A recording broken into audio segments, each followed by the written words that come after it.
Hello, and welcome along to the stream tonight.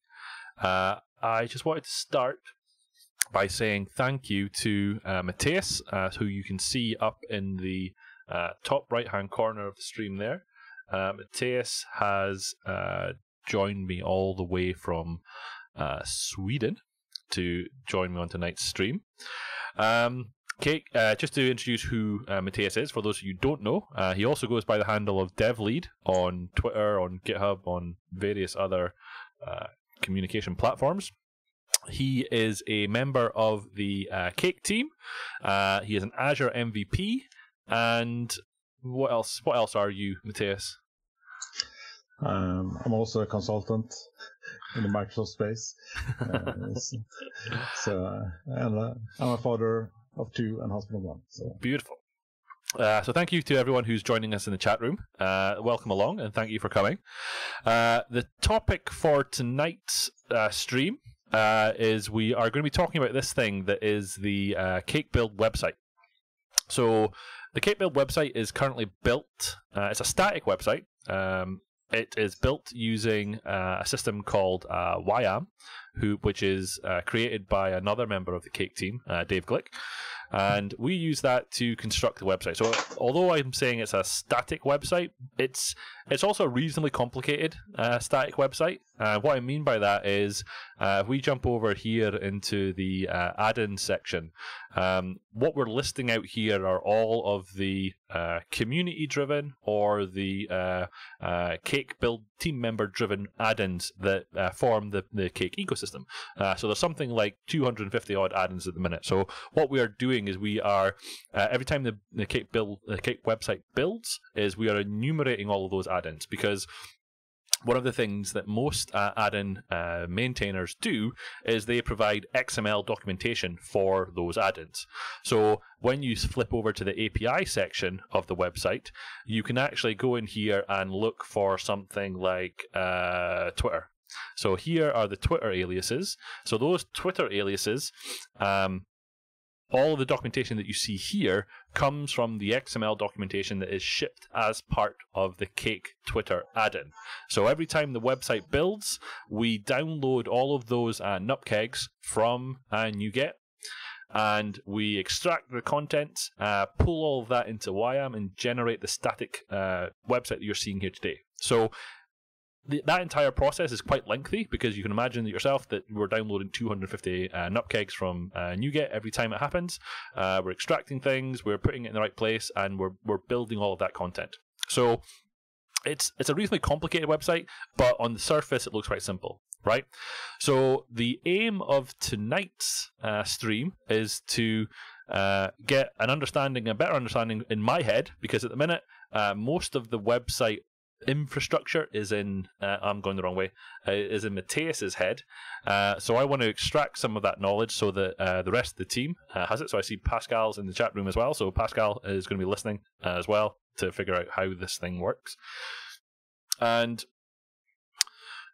the things that we have been doing to improve the builds to date of the website is so we've gone. So this is all this is open source. So you can see this if you're interested. But we've gone from something like a 14 or 15 minute build time on the website down to around this was a 4-minute build and this was a 6-minute build. So we've taken 2/3 of the build off there or thereabouts. Now, yeah. The majority of that time was saved in two big changes. The first was we updated YAM itself. So the latest version of YAM has seen some fairly significant performance improvements. Dave switched over to use .NET Standard or .NET Core rather than full .NET Framework, and he's seen some significant improvements in that. And as a result, our build of the website is significantly improved. And the second big change that Mattias did just the other day was, rather than using NuGet.exe to download all of those NuGet packages as part of the build, he ended up going directly to the NuGet API and downloading the nupkeg directly. Now, that's not something you typically want to do, because typically you use NuGet.exe to correctly resolve the dependencies of a NuGet package that you're adding into your .NET project. Now, in this scenario, we don't really care, because we just care about the contents of the actual nupkeg itself, not any of the dependencies or the transitive dependencies or any of the other shenanigans that's going on as part of the NuGet.exe resolving and downloading that nupkeg for us. So by going directly to the API, we've saved a bit of time. And that was, I think you said earlier, before the stream started, that was about a 3-minute time saving, Mattias, by going from NuGet.exe to going directly to the API. Oh, Mattias is gone. So I'm going to switch to this one. So that's Mattias's face up there instead. We've had a couple of issues on the stream just before it started with Mattias's connection dropping out. So my backup is to have a happy, smiley Mattias up in the corner there, rather than... No. Oh, now he's back. So I'll switch them back on out. I was just explaining that we've had some connection issues, and I have my backup, which is Mattias's happy smiley face, as opposed to the happy smiley talking face instead. So hopefully that won't happen too many times during the stream, but we will keep an eye on that. It was about a 3-minute time saving for switching from NuGet.exe to the API directly. Is that about right? Yeah. You should never do that, but like with our website, we're just fetching the add-ins and the DLLs for documentation. So it's not sort of consuming the DLLs. Yeah. So essentially, we optimize so I only unzip the DLLs and XMLs too. So actually stream the files from the NuGet API directly. So that also reduced like from a gig of dependencies getting downloaded to like 90 megs total. So there's a lot of time saving just doing this tailored solution. Yeah. So Maurice is suggesting that next time I should have a GIF of a happy, smiley, moving face ready for network connection dropout. So maybe that's what we should do next time. Yeah. Okay, so the intention, as I said, is for me to get some information from Mattias's head, but also to make some other changes. So in terms of the actual deployment side of the website, what I'm going to try and do now is I'm going to try and announce what I think the website does, and then what Mattias is going to do is going to correct me and say why I've got it wrong and it doesn't actually work the way I understand it to work. Right? Yeah. So currently, so all the source code for the website is up on GitHub. Obviously, almost everything is up on GitHub for Cake. So we build the Cake website with Cake. Obviously, a little bit of dog fooding going on there to make sure that when we release a new version of Cake, we build the website with Cake's latest version. So we'll know quite quickly if something's broken. So we have a build.cake file that contains all of the source code of the build itself. So and we currently, at the minute, use AppVeyor to do the build and also kind of the deployment side of things as well.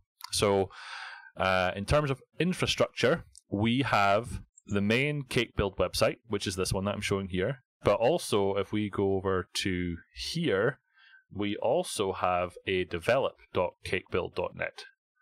So that is over here. I've spelt something wrong. Dots. That's my synergy kicking in at that point. I'm going to take some of those dots out. Let's do this. Right. So we also have develop.cakebuild.net. So at the minute on GitHub, we have two main branches. We have a develop branch and we have a master branch. Now, the develop branch, when it's published, goes to develop.cakebuild.net. So that's kind of our gatekeeping, if you like. That if we break something, we obviously want it to not go to production straight away. We want it to at least catch that before it goes out the door. So we have develop.cakebuild.net, and we have the production website, which is actually geolocated in 3 different locations. So in Azure, we have essentially, Maurice, yes, that's our staging environment.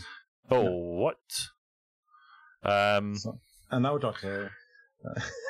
Okay, so this is different. This is my VM currently updating itself. That's a little unexpected. Let's wait and see if that comes back. We can also talk about the current infrastructure. So currently we have, like the site goes to 7 iterations. So in the beginning it was a site that Patrick made. This was just like a ASP.NET site. and then we switch to a static website VM. And the current, so like the configurations where we currently do our deployments, like we generate an artifact that we use like through a Git branch is published. And the front of our web page is, we have a Cloudflare front end that goes to multi-geographic locations, so it's at any cost. So we have 3 different Azure websites, so it both, if something should go down, it should still work, and it should also serve the pages quicker to the end user. And as it's a static website, the Cloudflare, they cache a lot, so it will be it will serve quickly close to people too because of that. And we saw like the latest is like only like 30% of the traffic ends up on our servers because of the caching of the endpoints. Okay, so I think my VM's coming back to life. Maurice in the chat room has helpfully pointed out that I should have disabled Windows updates before starting the stream. But that's not fun. We want to have the latest. I'm assuming that Maurice is volunteering for a reminder as a service, so that every time I start my stream, he's going to send me a reminder to switch off Windows updates. You can assume that window. Let's see. Okay, so that's me back. So I'm going to bring up Google Chrome again here and see if we can't get back to where we were. So we had the Cake Build website open. We had, let me just bring some of these up. We had the app there. We had, oh yes, that's a good point. Let me do that. Let's do this. Let's do, I'm just sharing my screen so that Mattias can see what I'm up to as well. Perfect, now I can see it. So where else did we go to? We had the GitHub website open. So apologies for this. This was, I mean, we don't have a script for the stream, but this is certainly, if we did have a script, this is so far off the script, it's not even funny. But it's like when the open source you do when you have time. Oh yeah, because you expect to be able to do one thing and then you do something else because of reasons. Yeah. Oh, is Mattias gone now as well? Oh, he has as well. This is a nightmare. Let's bring him back. Let's bring Mattias back over here. Okay, so at the very least, I have my machine back up and running, and I have access to the 2 Azure directories that. So you're back again. Hi. Yeah. Okay, so let's. This is obviously off to a bit of a rocky start, but let's actually attempt to do something. So we spoke about just before. We have. Oh, I'll have to reopen my VS Code as well. Yeah, you can also bring up the app where we can go through the flow there. I think that way it has. So cd into c. Oh. Type GitHub. Everything okay? Yeah. Git build website. And then code dot. I'll start that live share session again so that we have that as well. So let me just kick that off. Live share, start collaboration session. And hopefully I'll be able to copy and paste that over to you so that we can start that. So let's put this over here.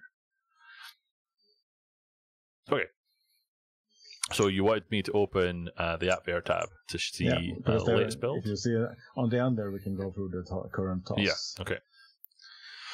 So if we look at the last build, and we look at the end here, yeah.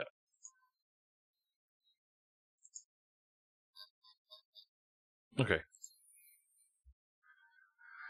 So in terms of the cake build, we have a few steps in here. I'll let you talk through them.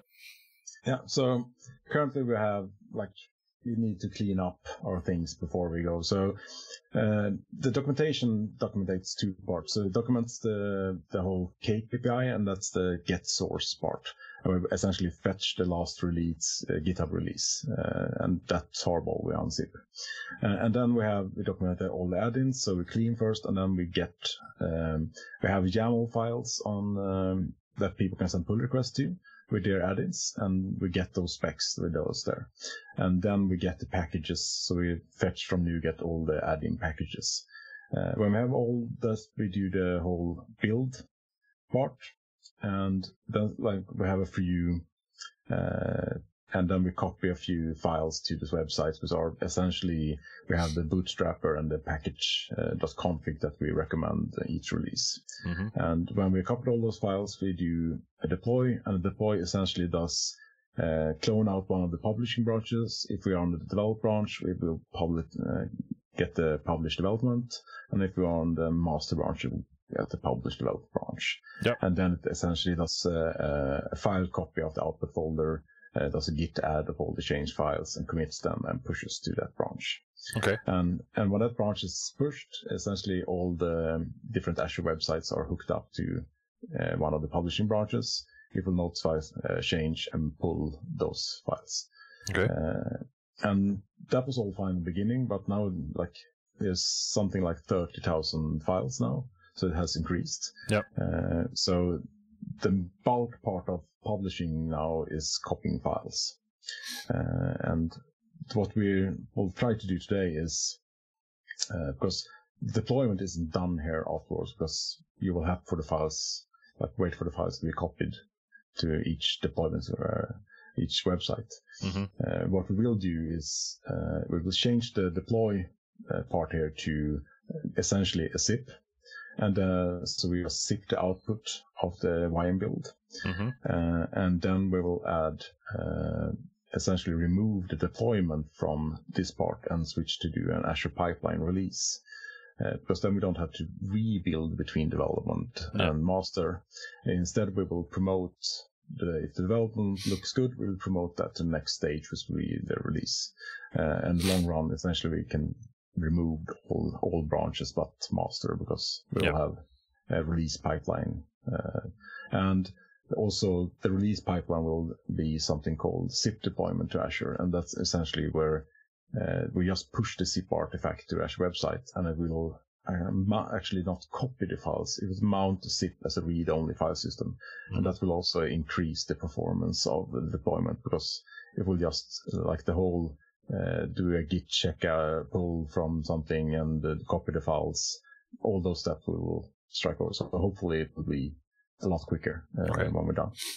So anyone who watched the previous stream where we spoke about how we actually do a release of Cake, one of the most time-consuming steps, having done the actual release to NuGet, the release to Chocolatey, the release to Homebrew, is actually creating that final blog post. And the reason that it's lengthy is because, one, the build and deployment time of the website was taking something like 15 minutes each time, but we would create the blog post and push it to develop, and make sure it would work, and then we would have to do that build again to build on the master branch. So we're essentially, in terms of our overall deployment time, what Mattias has just spoken about is we're halving that anyway, because we're not doing that multiple builds for the same, what is essentially the same code. So that's obviously a plus. Okay, so we should just get started, but obviously, those of you who are in the chat room, if there are any questions about any of this process or anything that doesn't make sense, feel free to reach out, and the chat room is here to ask questions, and we will take try and field any questions that come up. Okay, so Mattias, where do we want to start? We want to start in the build.cake file? Yeah, I think so. We can start simple because my live share is not working, so I will probably because he's gone again. This is not good. So I've currently got Skype beeping in my ear saying that Mattias has dropped off. So it sounds like the live share is a contributing factor to his connection. So hopefully he'll just talk me through what we need to be doing. But essentially, it's this deployment step at the minute. He's back again. Yeah. So what will the live share doesn't work, so I will let you code and talk you through it. So what we'll do first is if you go to the bottom, you will see that we have an app task today. Correct. And currently, that does a regular build for the pull request and a deploy for when we do the deployment watch. Mm-hmm. We won't need the pull request anymore. Okay. So we can remove that because it won't be anything harmful here because we will do the deployment in, and we will do the deployment in the release instead. So you can actually just add something called upload artifacts, perhaps. Sure.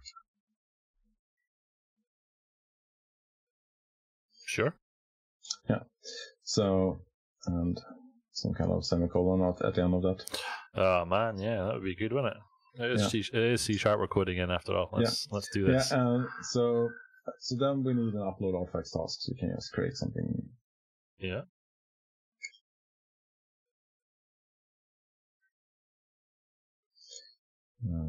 And that will depend on build probably. Because that's nice. Or we can do actually a zip output. Oh, did I? Hold on. Maurice is pointing out that I started shouting semicolons there. Thank you very much. Thank you, Maurice. So we can call it that it's dependent on zip artifacts. That's not one that we have, so you're saying this is another one that we're going to need? Yeah. And then we will do a task called zip artifacts, and that will be dependent on the build. Sounds good. It is dependent on build. Yeah. So what this will do, if we go up in the beginning, we have an path called output, I think, directory.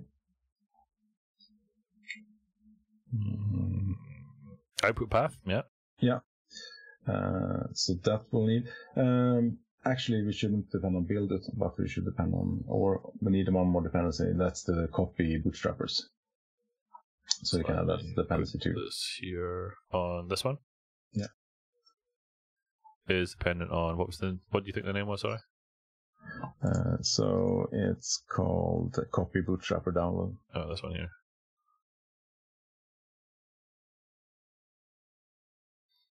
Copy bootstrapper download. Copy bootstrapper download. Yeah.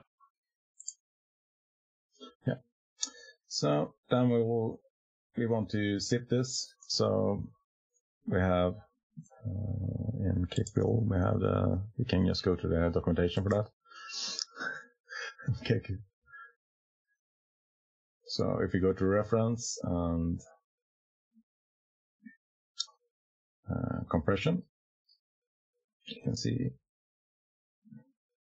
and zip, and that's on the built-in. Not that one. Zip files. That's zip. If you go up, that's the built-in. Yeah. So zip directory path above one. Let's go up a bit. Oh, this one. Yeah, that should work. Now that's the add-in, right? Yeah. So this is not the right one. So the zip. Yes, it's just called zip and takes directory path from Firefox. Gotcha. Not that one, but it's close enough. So you can just skip the XML.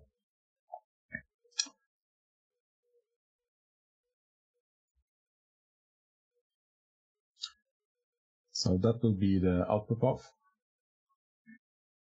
And here we need to define some kind of artifact, the zip file. So with that, will work. I'm not very imaginative. Okay. Probably should define it as a variable because we need to reuse it to the upload artifact. Here we go. Let's do things properly, shall we? So the variables var zip file name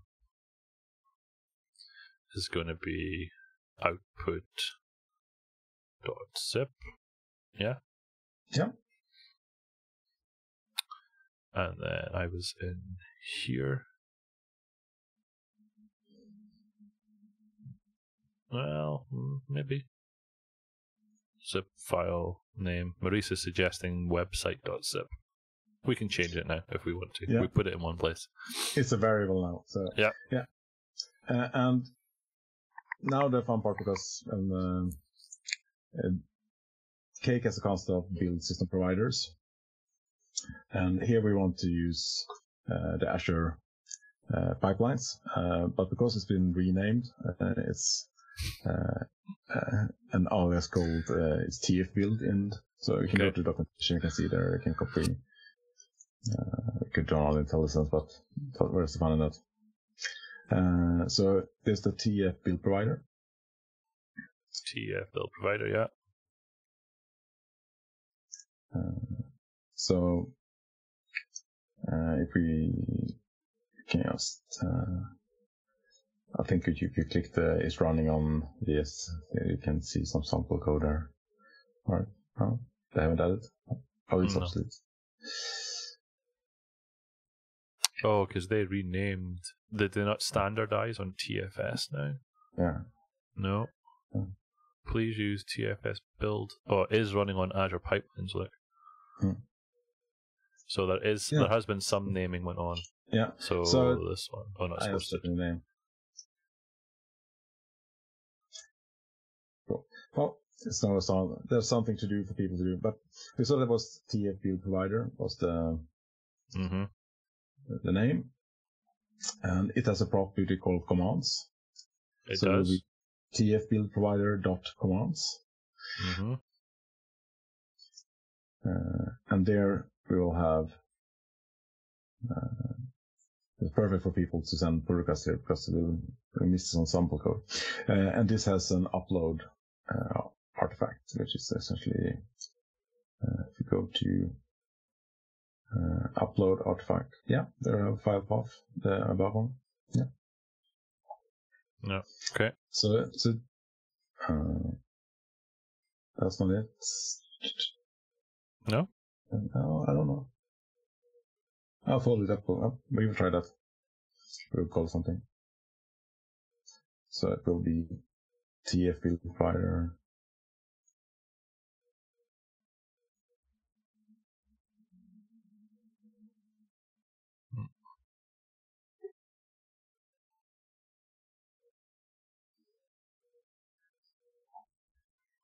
So are we uploading to the root?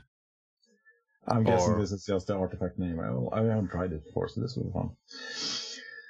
Well, it's saying the description is the folder that the file will be uploaded to. Yeah, so I would guess that is the artifact name. So if you can just probably call it website.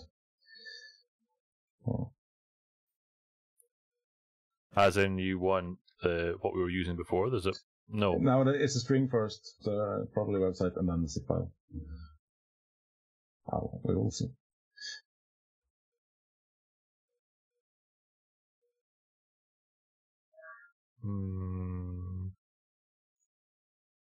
I'm slightly confused, but okay, let's. As in this? Yeah. Okay. So we can just double check if we just do a build with the clean something, we'll see if it compiles or if we have a typo.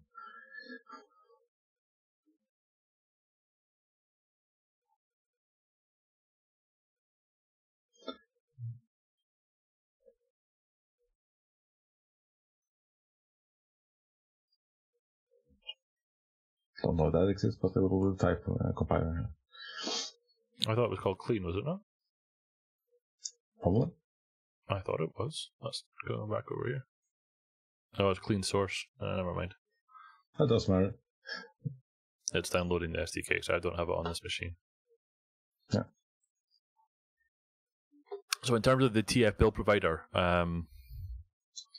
we will or we will not want to do any, or we will or we will not need any credentials in order to use that TF build provider. Because I think that uses service commands, so she just added artifact to the build, I think. But in theory, then this should have a criteria on it. Then, so in here, we should say. Running. I think if you go to build, build system and build system, it will probably have better in the documentation. That should have. So build system, yeah. And so there you have TF build on.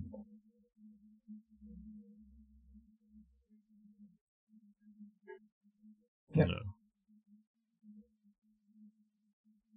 And we are specifically using the hosted version, so we're not doing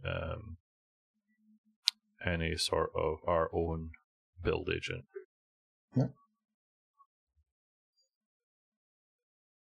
Okay, so this is installing the .NET Global tool that is Cake tool. That is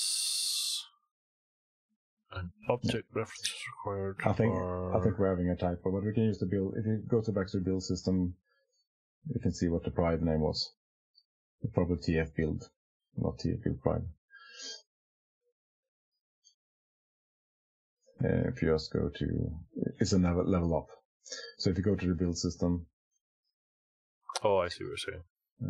Because it's. We should really have enabled IntelliSense on this.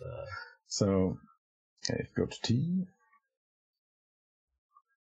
TF build. So yeah.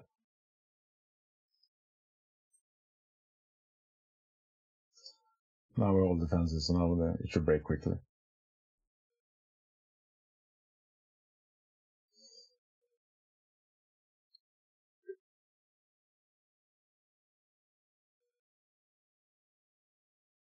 Perfect.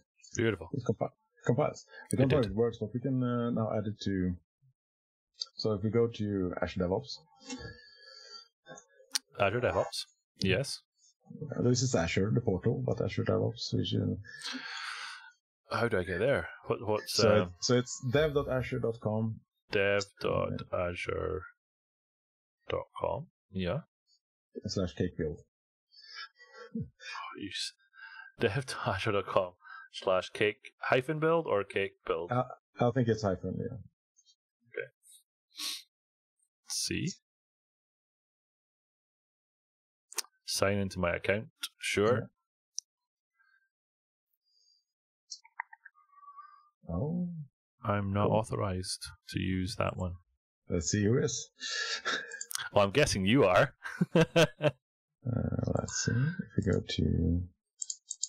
There we have the builds. Now this looks like it's my Microsoft account. Should I be using my Azure DevOps one or my Azure AD one? No, I will add you as there. Let's see. We're not in the. I will add you as administrator. Just to be. Oh, not found. Let's see. We're going to the product settings and see security. Website team.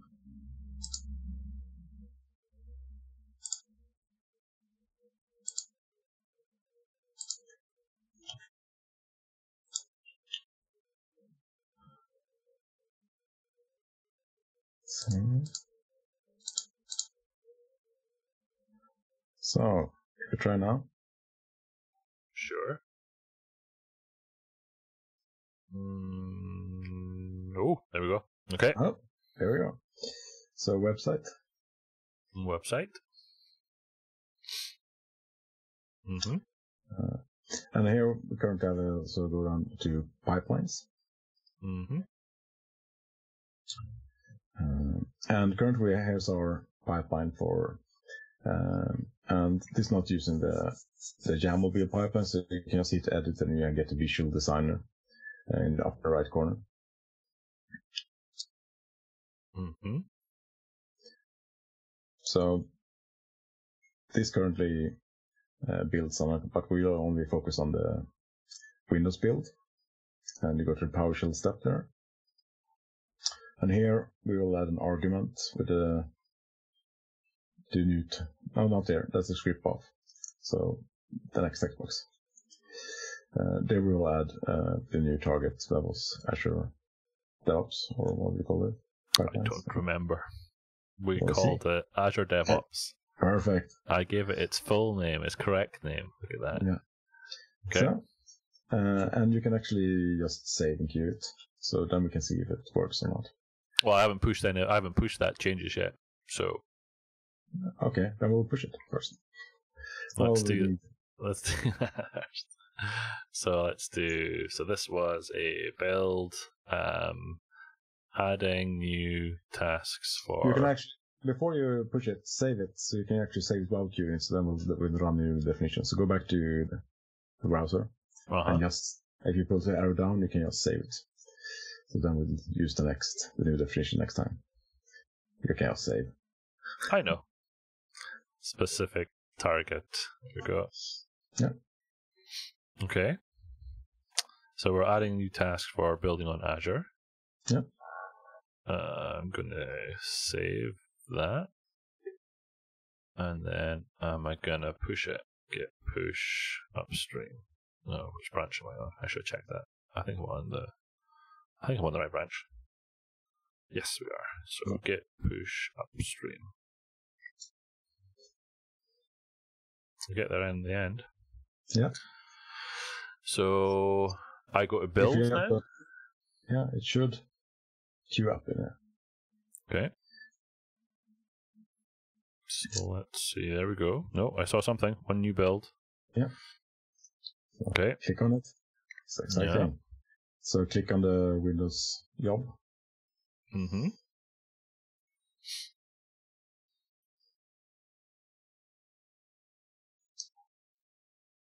So this you basically because we're a cake script, we essentially just have one task, and that's execute cake script. We have an extra task here called use.fsk because it comes with an older version that you're using, so that will speed up a bit because that will ready the agent for using that .NET Core SDK. Okay. But other than that, it's just one. If people that use the YAML or otherwise will have several tasks here, but we have everything in a local testable way. And in terms of cake, I mean that's how cake works in terms of you're removing the coupling to the CI system that you're using, and you're putting it into your cake file, and you're being able to reuse that cake file across multiple providers, which is what we do with cake when we build cake with cake on however many 10 different providers. So one thing that we actually want to go from the publish branch thing is that if you see the checkout, it took 1 minute, and that was because we have all the versions we pushed are in the Git at the moment, so we will remove that. Okay. So that will also be a speed up once we go to one branch. Right.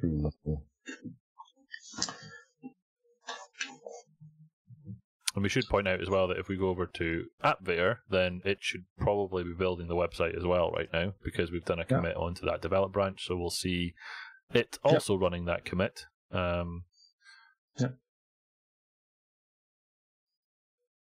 So it's installing the Cake tool, the .NET Global tool. And then once that's installed, it's then going to kick off the actual build, which is what we've just modified. And that's it downloading all of the add-ins that we have. That's it kicking off the YAM build. So just to like before, the add-in part there took 3.5 minutes before. Yeah, so now it was however long that was. It was like seconds. Yeah, which is like when you do that kind of optimization, you think like something's wrong.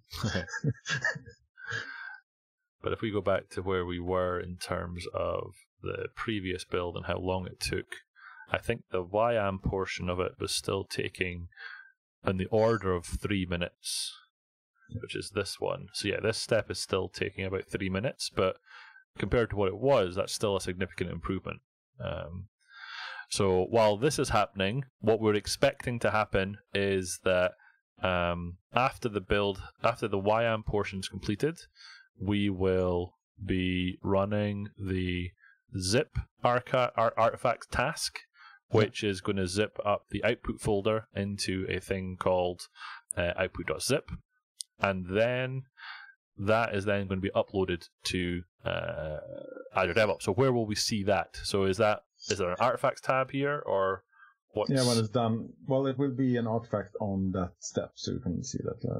Or on the step itself. So because when it's done, we can probably see that. Then. I mean, I know how this works in terms of AppVeyor. So AppVeyor, when you publish an artifact, it becomes an artifact of the entire build. But what you're saying here is an artifact of the step itself. Is that right? Yeah. Okay. Yeah. And we could probably, in a way, like skip the zip part, because I think they have an upload directory too. But this is the nice thing about this, that we can run the zip part locally and test if we have any issues. Okay. Which is not one nice feature we can get. We can actually do things locally. So here we can. So this is it coming up on the 3 minute sort of level. Yeah. It will be. It takes about 6 minutes total, so we can probably shut something else on. So once this is completed, so that will give us the zip file that we can then use to promote to the next stage, correct? Yeah, to do a release. Okay. So hopefully, if this works, then we're done with the build part. But if not, we will do some ad hoc debugging.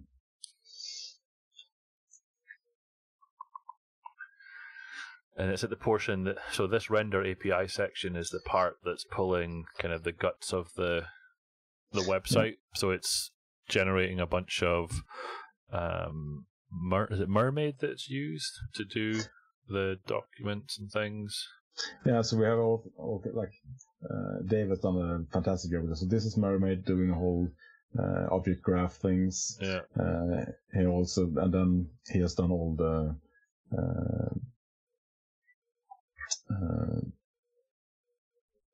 so we have the syntax comes by default, and we support, for example, documentation. Perhaps like it will get all parameters documented, and that's just really good stuff. And even the fact that I can search as well. So this is on-the-fly search local. Yeah, and the cool part is that this is a static website with so it basically has like the jam stack with like the JavaScript, and it fetches the data from generated. Yeah. Each build. Just thinking, it's getting there. Yeah. Probably the app is done by now. I was actually just going to do a comparison to see if AppVeyor was quicker or not. It's still running. Okay. Well, AppVeyor will probably be quicker now because it is. And there's new images now, so we can probably switch later to use the new VS 2019 images. Okay. It also has faster I/O, which will be quicker. So here you can see, if you go up, what you see, there's like 18,000 documents or something like that generated. Or as part of the API step. Yeah. So there's like 16,000 or something there, and it's a bunch above.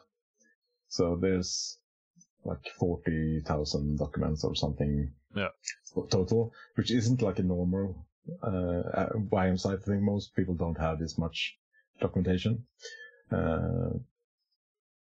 So, cool. That didn't work.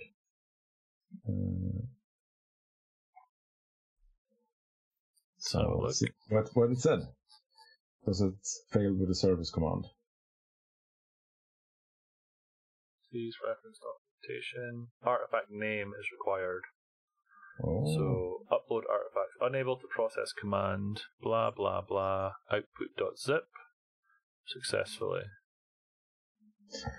Container folder, website. So, I don't know. So what commands do we have? Because I actually used the TF field provider in a while. Because there can be a difference between...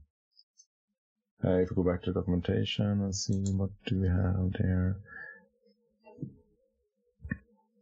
We do have an upload artifact directory. We do have... Let's see... Oh. Artifact. So Maurice is suggesting upload artifact, folder name, file path, and then artifact name. Let's see, upload.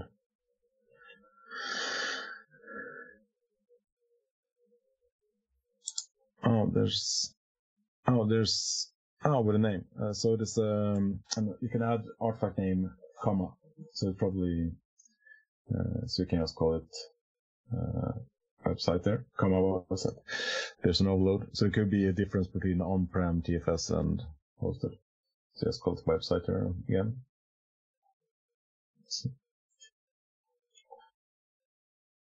Okay. Okay. You could do a local with a clean build just to see so it compiles. As it takes. Oh yeah. Just to see if it compiles. Okay, so you're suggesting that I go back to here and do this again. Yeah. And Maurice is sending me a link, so I'm going to open this up here to see what he is suggesting.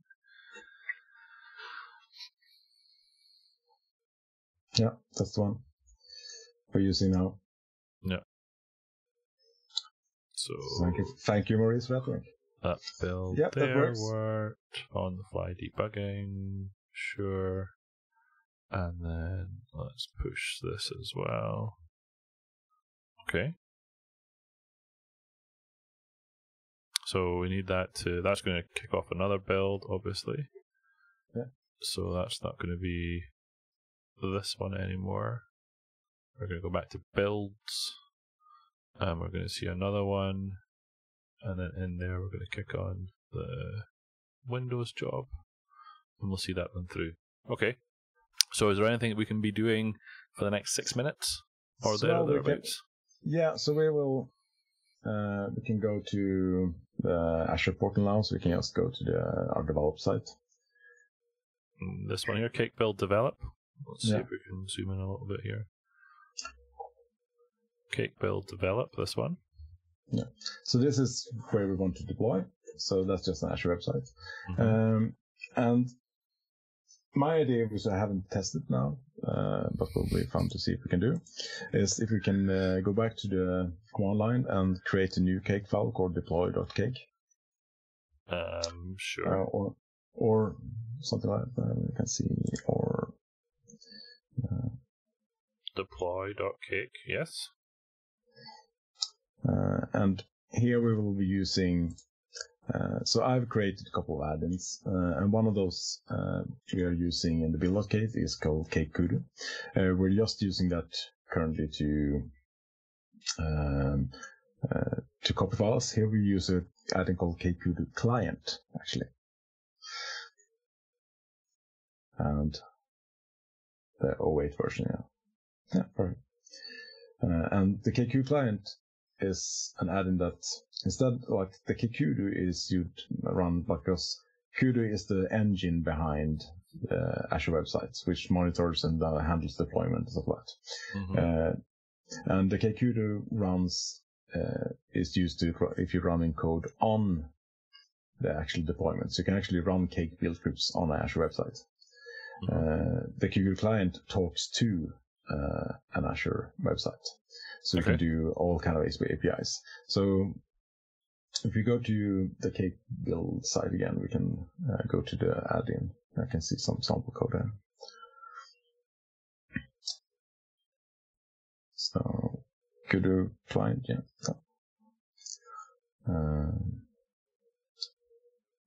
So you can just go to the iQube client interface directly there. And this has several help, so-called. So if you go down to extension methods, we should have here, we have all kind of methods. So if you go to the zip deploy, so we have zip deploy file. So essentially, this will talk to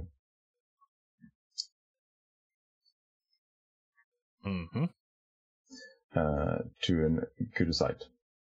So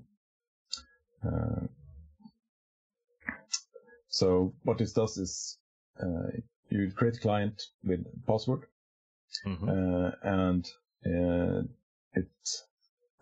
we already have a zip file, probably artifact later, and you can zip deploy based on a couple of parameters. Okay. So let's see. You can paste that code there. So we will need later on to set a few environment variables. I think that, but we can actually set those locally if we just want to test something. So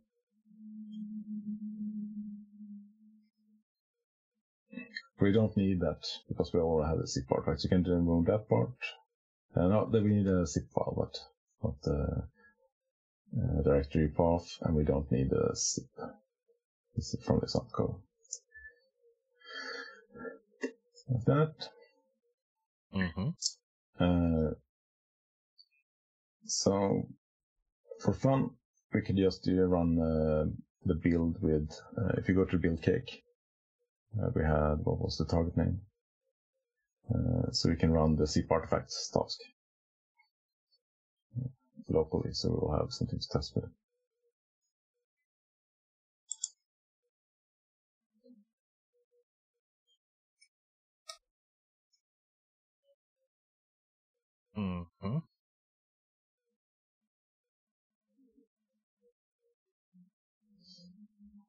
Perfect. And we named it was output.zip, right? So it's. I believe that's what it was. Yeah. So what we will need now, and here's where the secrets are.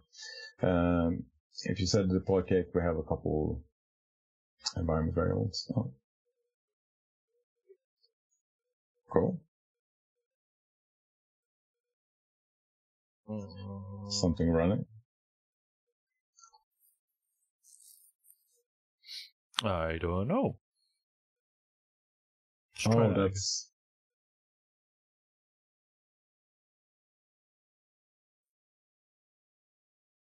Access to path organizations release.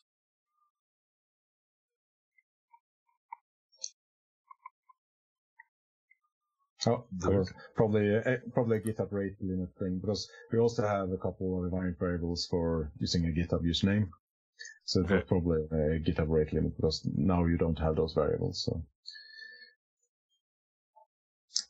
So now we're focused on playing with it. If we go back to the portal now, because it will build now, we'll see on an Azure website. It's building there. We have something called a publishing profile. So up on the right, you will see that. Get publish profile? Yeah, that we just download that file. That's something we don't want to display on the later on. So don't open this file. Okay, yeah, you can do that. Yeah. Or we'll change the credential later on. So how is the build doing on Dashboards? The build is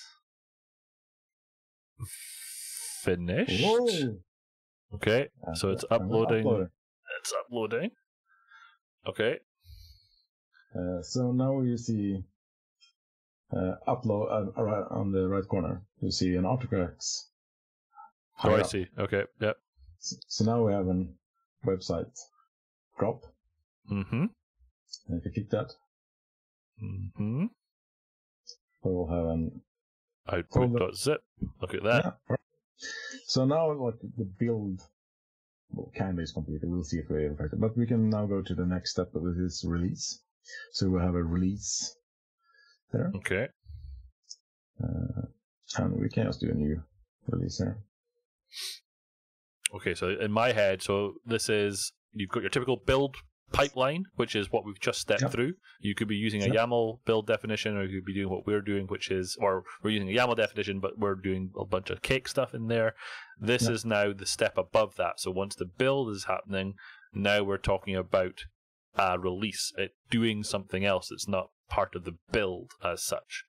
Yeah. Okay, so new pipeline, so it's a release pipeline. Okay. Ooh, now we get some pretty graphs. Okay. Yeah. So if you go to, let's go to the left, because we want to use that. So if you close this one, it will add an artifact. This one here? Now I click on the, that. So there's a build we want to pick, and website, and you'll click that build, because we only have one in this project. Okay. So, perfect. Add? Yeah. Okay. So now we can, if you see the little lightning above there, which is trigger. Mm-hmm. So we click on that one. Yep. We don't want pull request to trigger, but we want that one to trigger, and we can click that one, and we will add a branch filter that is developed. We'll change it to master later, but we only want to trigger on develop. Okay. Perfect. And this enables, so every time a develop build successfully is done, it will trigger a release. So we can just save that. Okay. Go. Yeah, it's done. So it's perfect. Okay. I was when you said save, I was looking for a save button, but there wasn't one. Yeah, I just checked that. We won't save it. And then we will have 2 stages. So you can add a stage. A new stage, yes. Yeah. And we can call this, can just do empty job for now. Empty job. And we can call that development. Development. Yeah. So you can just close it. I'm really looking for a save button here. I don't know why. Well, we haven't saved this. We're just editing. So this is... So I'm not sure if I like the close, though. I'm looking for a... And you can add one more stage. Yeah. And you can just do empty job for now. Welcome to Azure, Maurice. Yeah. And here we can do the master. Oh, I see. So you're going by branch names. Okay, I see what you're saying. Yeah, just do or production or whatever. You can exactly. Yeah, I think I prefer production. And can I put production in here? Production. Yeah, production is perfect. Yep. So, and then you will remove the trigger actually. So if you click the little lightning on production, this little lightning dude here. Yeah. Yeah, because we want that to be manual, so we just do it manual only. So this is what I was going to ask about. I wanted to know where this is done, because I'm assuming that when the build succeeds, the release to development is going to automagic. It's going to go out there, and then we can manually go to develop.cakebuild.net to see if it's up and running and all that sort of stuff. And then I'm envisioning at that point that release will then send an email or send a Slack to the Cake team, and then we'll then be able to say, go gadget, promote to production. Yeah. Okay, exactly. Perfect. But like we could have set it to do like after release, but we wanted to manually spell because we don't want every thing at the moment to go. Oh yeah, no, absolutely. Production. No. This makes it. This is in my head. This is fine. Yeah, because you can have that every release automatically goes to creates a release and have the pre-deployment approvals. But then you have to cancel all the releases that you don't want to deploy. So it's better to do manual only to the environment, I think, for production at this moment. Okay, fine. Yeah.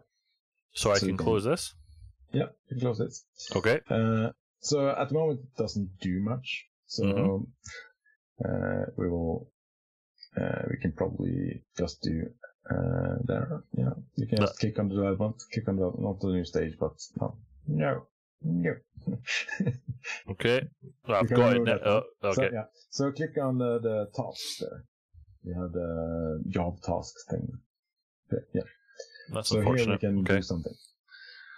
So at the moment, releases are only graphical, but they will in the future be download too. But now it's only graphical. So for just to do some test there, you can just do write command or PowerShell or whatever. So to the command line, we can just do a tree in that. So if you go there and click on that step, and you can switch from so just do perfect and just write tree, so you can see what's and slash what is it /file or what is it for files? I don't do bash, so no, it's not bash. This is actually command line. Yeah, I don't do that either. So tree and /f, so we will see everything that's there. Tree F, yeah. So you can just do save. There's no. Oh, it's up there. Sorry, it's up there. Yeah. Save. Beautiful. Yeah. Save folder. Yeah, that's perfect. Okay. You can add different folders. So now we will have our pipelines. So if you go back to we have to give it a better name also because new release pipeline isn't. You can edit there. Yeah, this is the edit button. Let's go. So there is. Click it there, and Cake website release Cake or whatever. Website release magic. Yeah. Yep. You can save. Save. Okay. Yeah. So now if you go to all pipelines, click to that or that, yeah. You will see that we have a release pipeline there. We do. Yeah. So you can actually create a new release if you want to. So this would be us manually creating a release, but future builds will trigger a release to occur. Yeah. So okay, fine. So create release. Development, yes. So do I click that? There we go. We click that. Release description. Testing. 1, 2, 3. Go gadget. Right? So just click on release. Click on release. So if we had done better naming and stuff, just close. Okay. Yeah. So manually triggered. Okay. So now we have a release. You can click on deployment there, and this one. Deploy. Yeah, and deploy. Why am I having to click? Why am I having to click that? Because we just usually it's triggered by CI/CD thing. So just. So could I have added another trigger to have it manually triggered to magically do this step, or? Yeah, but it will in the future will just work. Okay. Yeah, so we deploy it because then we can redeploy this later on if something. So okay. It's queued, and you can go to logs there. Oh. And this is actually just like a build agent. It's the same agent, but it does a release. Okay. So what I think it should be hopefully doing is automatically downloading the artifact, because that was something they recently changed. Yeah, okay. Download artifacts. Do you see that? I see that, yes. Yeah. So there's our output.zip. Yeah, so there we see the whole path, but the tree. So if you go to that. Yep. Yeah, so here we see the directory structure. So. Yep. So D website output.zip. Okay. Yeah. Beautiful. Beautiful. So what we my crazy idea is that this can run as any build. So what I think we should add to the artifacts is that we'll actually add that deploy.cake file. I see where you're going. Later, so we can execute that in the release. Yeah. But we can actually try that locally first, so we can see that works. So you probably will have an output.zip now. So if you just do dir in this folder, we should probably output in the here.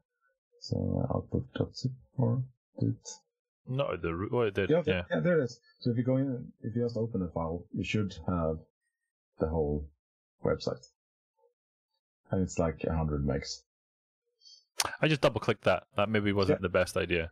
But No, it's perfect there we because then go. we can see it's no magic. So what we add afterwards is like we add a web config, we have index, and if you see the download, there's a couple of aspex files that does the whole redirect. So we actually code gen those. Yep. So that was perfect. So Okay. now we should be able to go to the deploy.cake file. Mm-hmm. And essentially, as we don't know like the path, we could just use a globber here, because that's something we have in Cake to use the get files. So we can just do ***. Something, or it can just be ** output zip and get files command. Get files or get file? Get files. Because there's some subpath. And do a // at the beginning of that string, so you have the current directory. So, and then do a first.default. Or just do the first, so we can throw an exception if it's, or perhaps single. So let's just give one. Do the single, because then it will be an exception if that works.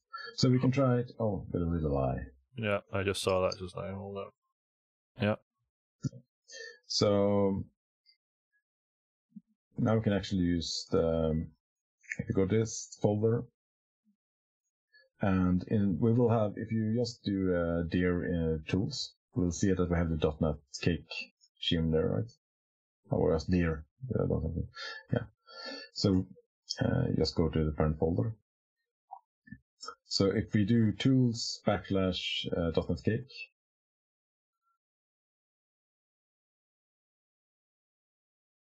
and just do deploy.cake. So it will just execute it. See if, and this should be very unhappy because we don't have those environment variables, but at least we should find the file, and then the Qt part should horribly fail. Yeah. So there's something that's null, and that's the base URI thing. Which if we go back, that was yes. Okay. Yeah. Yep. So here we need to set those, and we perhaps should do that secretly. So I'm going to switch to a screen where you can't see my screen, and then we'll do stuff. We'll still be talking, but I might put in some secret stuff. So we'll be back in a second.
Okay, so just to bring you up to speed with where we were, my VM decided to reboot again, and I apologize for not having audio during that.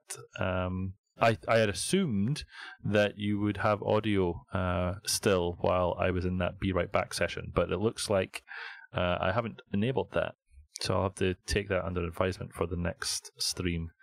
So my machine's just coming back up again, so bear with me while that's coming back. I will prepare in the meanwhile, so we can just give you a script you can paste in.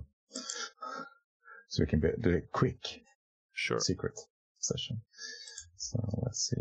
So what we're essentially doing, the publishing profile, and we'll display it later, contains the identity. It's different to authenticate, but that's the easiest part to just talk to the Kudu backend. And has an endpoint to the Kudu site. This is essentially the same as the URI at the site, but it has a .sem prefix on the subdomain.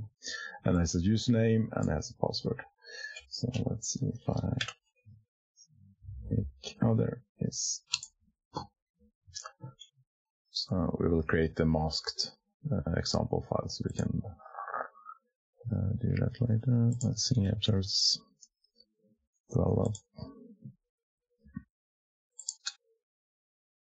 essentially what the Kudu client add-in does is that it talks directly to the publishing API from the cake script. So let's see. So I will.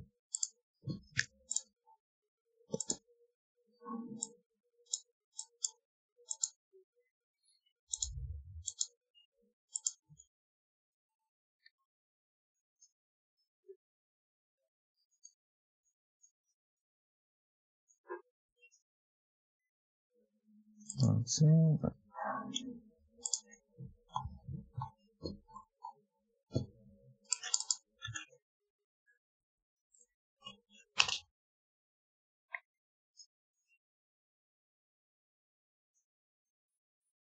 So I think what Mattias is madly trying to type is a script that he can give to me. We will have the secret session very short when I'm done, so we can still compare. And essentially, what that will just do is set a couple of environment variables for the base URI, which is the base URI for the publishing API, and it will set the username and it will set the password. So let's see, and create a sample file that we can show later with the values masked. Because I heard you shouldn't paste your. It's just a development site, so we can always reset them. I'm not convinced, Maurice, if it is a Windows update that's causing a problem, but it could well be. So let's see where the chat is. Oh, no, I don't want to share. I want to. So I'm pasting in the Skype window now, and you can go secret and then do a clear. You have to start the Zoom again also. Okay, so hold on. So what you're giving me here? Okay, we're gonna go Be Right Back session, and we'll be back in just a second.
Okay, so we're back. To answer Maurice's question in the chat room, yes, unfortunately, this license or this VM has expired. I tried to add in a valid product key before this was before the stream started, but it wasn't taking it for some reason. So,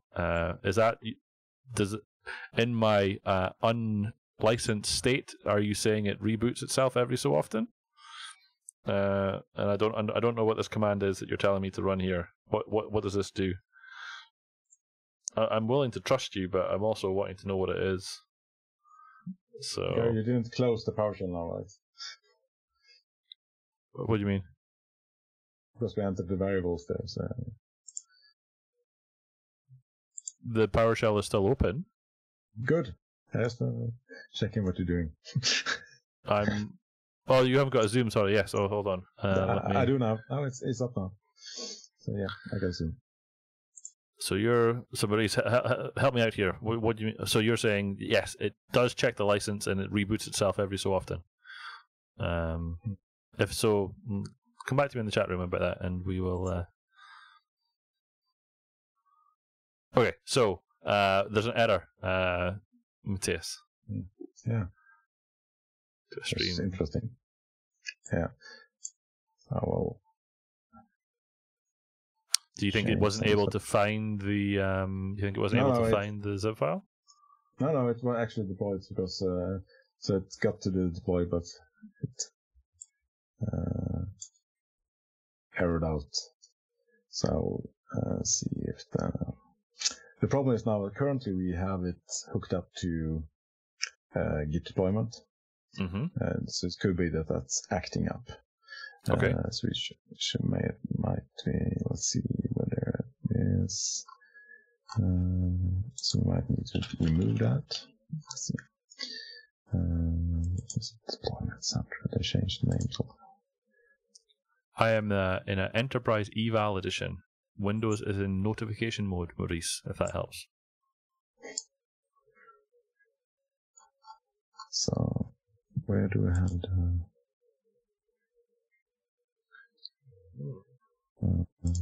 let's see, go to the...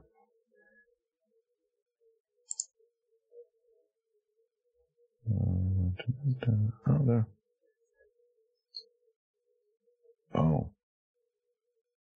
We have...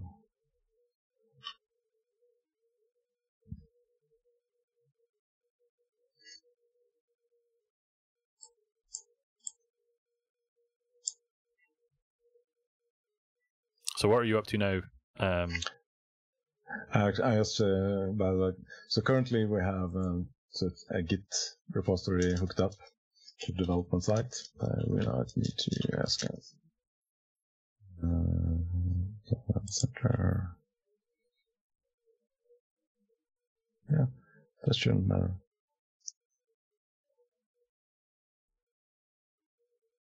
Perfect. So we now.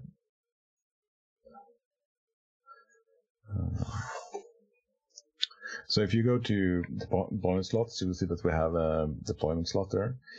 We will probably disconnect the current, because it's actually doing a swap because we did. So if you go to the deployment slot, this bottom one here, or the yeah. So we actually we're deploying to deployment slot, and when the Git deployment is done, it will swap. But we can just click on that one. Click on this one. Yeah. And then you can go to deployment center, which is on the left middle there, deployment center, and we will disconnect the Git, so it won't, because each time we push to. So this big disconnect button here. Yeah, because here you can see all. Just recently we did. Gary did something publish, and things like that. So we just disconnect that so it won't interfere. Okay. Because the current flow is like we have a deployment slot, and that will deploy from the publish develop branch. And when that deployment is done, it will swap, and that site will become what's displayed on developer.cake.net. Okay. But we don't want the competing there. So let's see.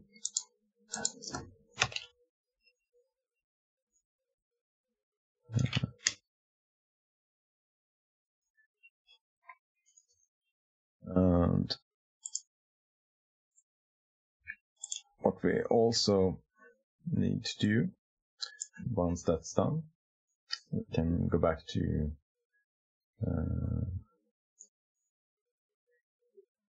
so I don't know if it's done. I mean, I think it's still doing stuff, right? Yeah. Disconnecting. Fail to disconnect your deployment. Yeah. We can try again. Or you might have succeeded. Who knows? Try again.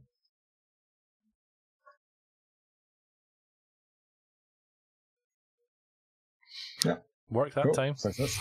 So I think it actually was a deployment from AppBigger running. So we did the complete. So now we can go back to the non-deployment slot because we will actually won't need this deployment slot. Go back to the portal and deployment slots, and there we will have the main site.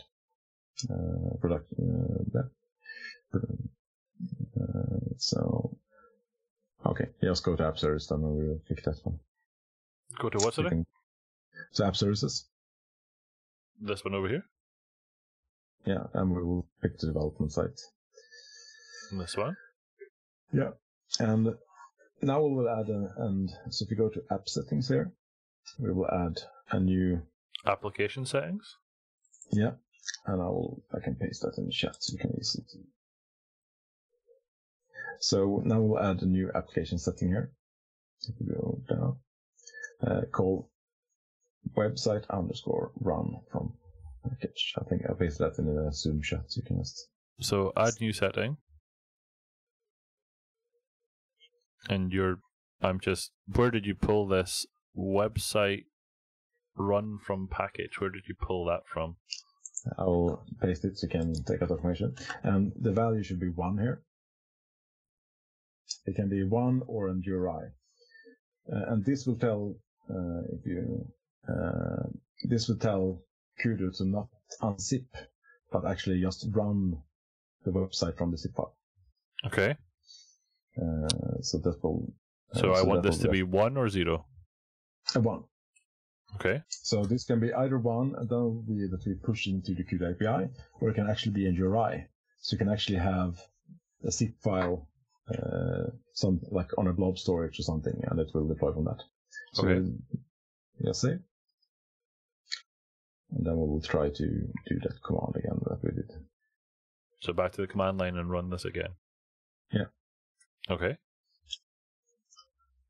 So you're expecting that this command that we're running, this deploy.cake, is taking that local output.zip from our file, my file system here. It is pushing it. For fun, do a control Z, and then we can do with diagnostics verbosity. So then we will get a lot more output. Control Z isn't doing it. Control C maybe? Oh, C, I see. Yeah. And then do with. Hopefully it won't output anything sensitive, but if you here we go. I like my T's. Diagnostics. Tea time. I will take my.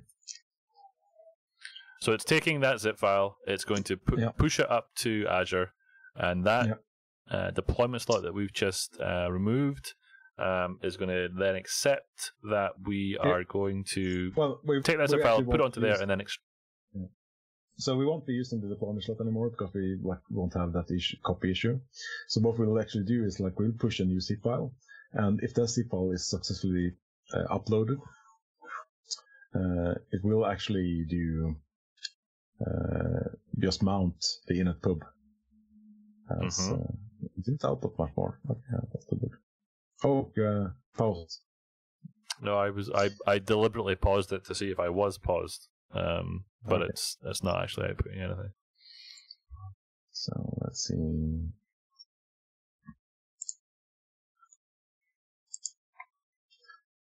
If it's doing something, it probably is. Whoa, something happened there. Oh. What do we... Oh. Cool. Unable to read data from the transport connection. Existing connection was forcibly closed. Oh, did we get everything? Let's see. So let's see if we do that. Get it right.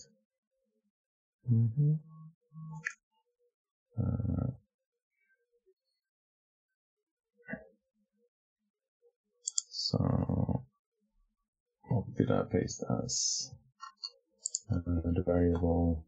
Should it have been? Oh no, hold on.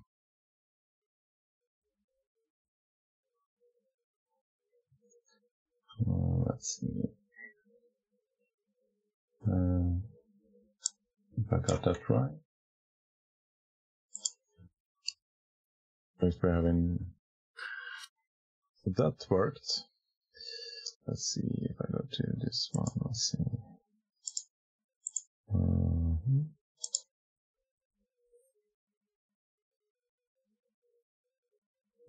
This is interesting error.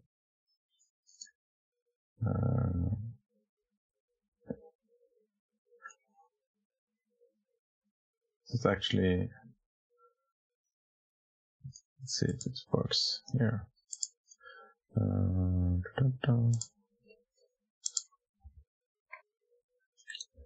There's the portal.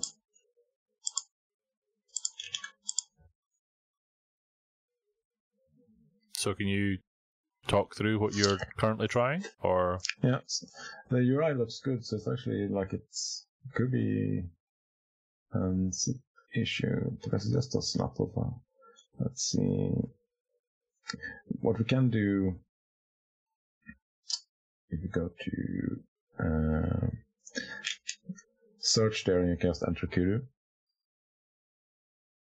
And you can just click that one and go. Then we'll get to the what we're talking against.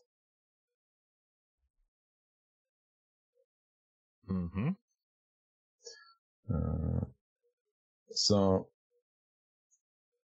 essentially, it should just do an upload to. Could be that we have an issue because the files to be or something like that, but let's see, what are we using? So we just check the code for zip-to-py for fun.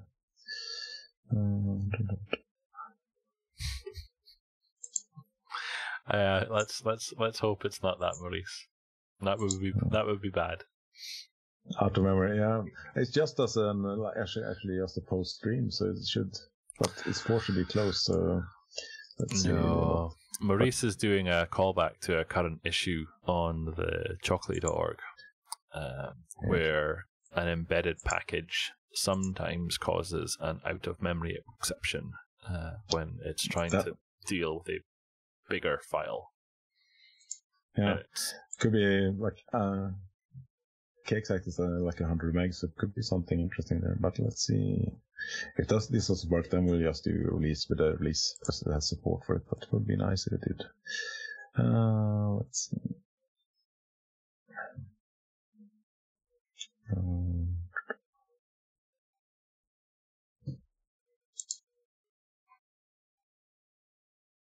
So could you? Yeah, no. Let's see how we just. You can just navigate to the kcontrib and we can see what it's doing. So if you go to kcode,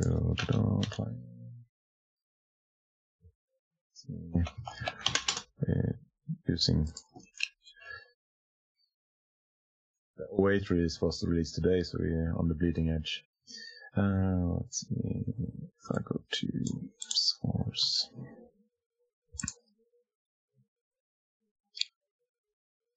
We might need to fix something.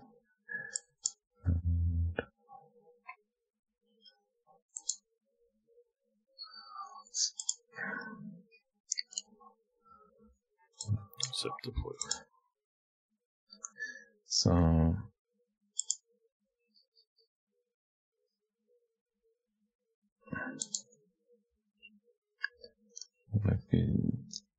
snare extension and zip.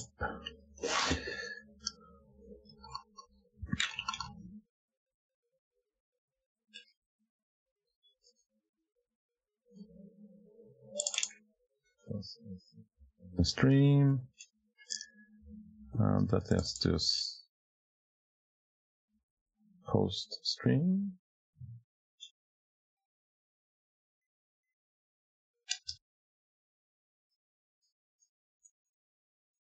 Just checking so we don't buffer the stream or something like that, but it looks like it's just post. Oh,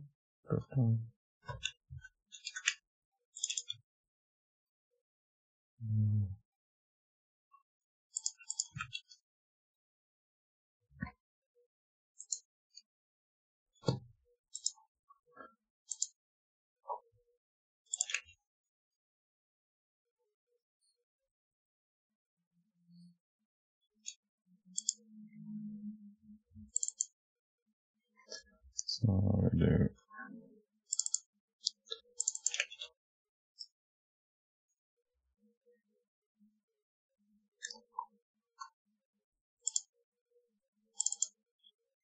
So we're just doing a post, HTTP client post, a sync of the streams. Nothing.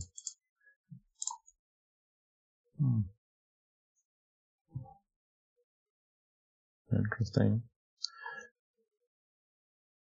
Can you start again for fun? Sure. You can add some logging in the before. You can do add some logging in the, so we know which file we got and things like that. So just before we start it, we can add output to the zip file path, like. I'm in the wrong place. Never mind. Zip file path.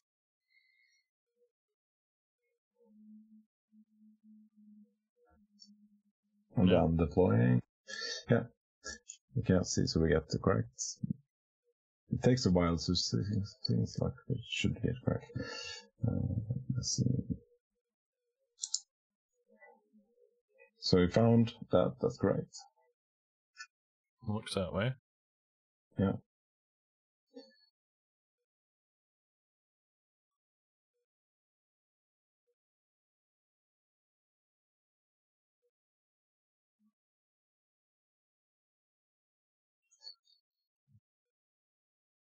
Mm-hmm. So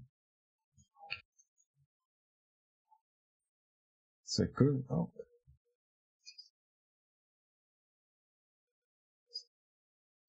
So Yeah, same error. yeah. So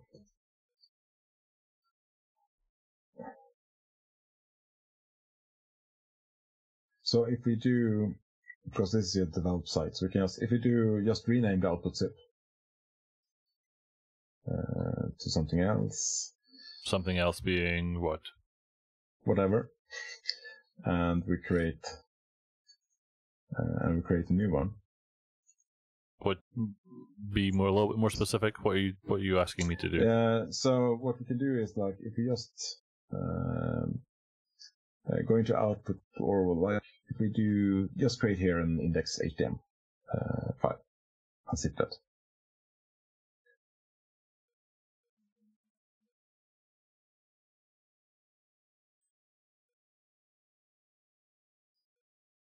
So, and zip that and rename that zip file to output.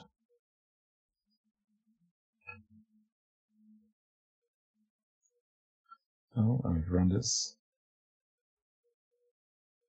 So your thought process here being that this will rule out if it's an issue with the file size.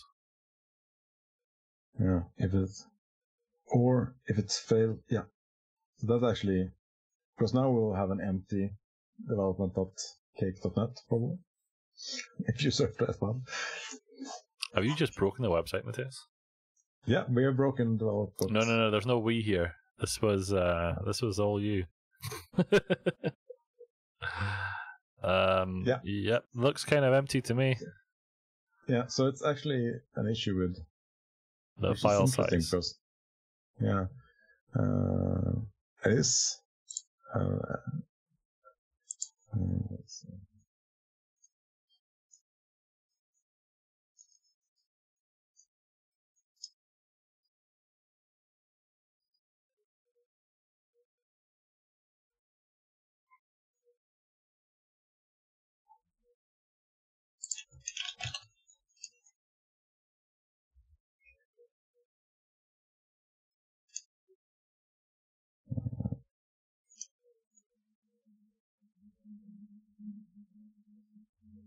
No, we don't have any files more. Because actually, like, deployments will have. So if you to go to the debug console now, there. Mm-hmm. PowerShell. You should probably see I think they have a deployments. So if you go to site Mm-hmm. and deployments, we will see that we have all the old reload ones, but we should have a new one. Yeah. So if we look at, I think this is the one that we've just done. yeah, maybe. Yeah. So there's an active, and that's the log. You can just click the edit button. It will display it. So that's one ball. Yeah. Mm-hmm. So the interesting. So I'm wondering what we can do to.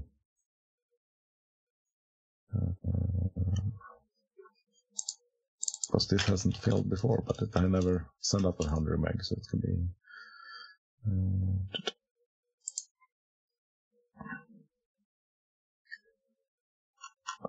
Let's check the documentation. So if we go back to the run, let's see, just.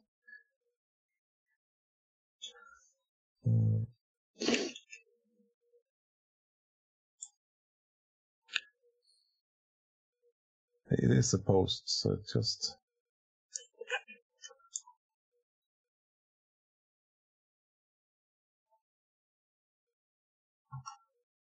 Let's see.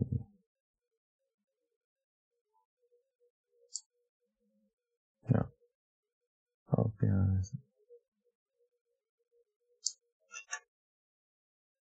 Let's see. We have 6. Check an existing site, so I got the environment, the settings correct. Let's see. So.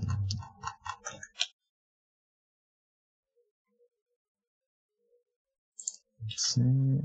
Checking.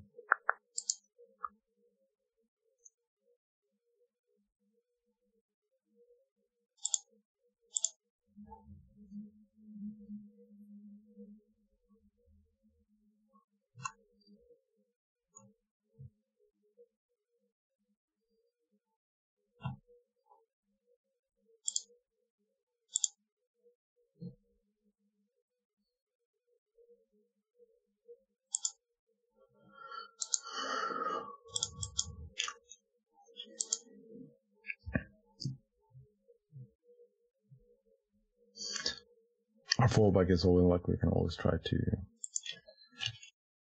Let's see.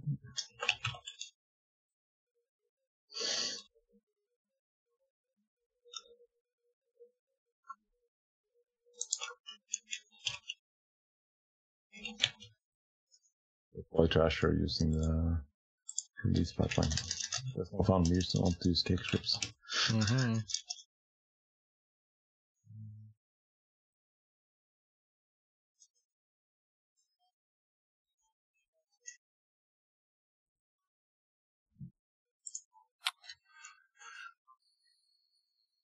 Do we have any Unicode characters in the zip file?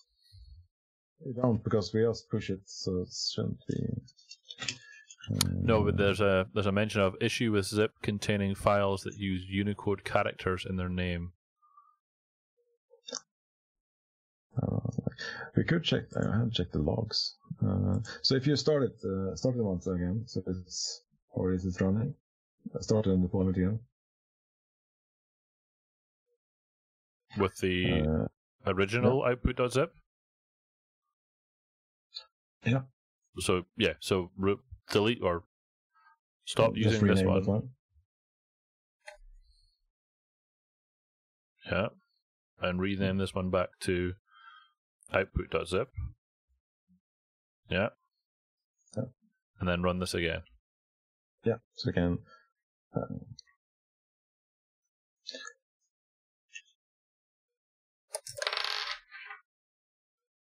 Very interesting now to see if we go to.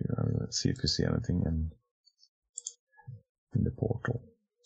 So talk me through that though. So I can show the portal here. So where are you going in the portal? So if you go to the app services, if you just remove the recruiter filter, if you were to, and develop, you will have deployments now.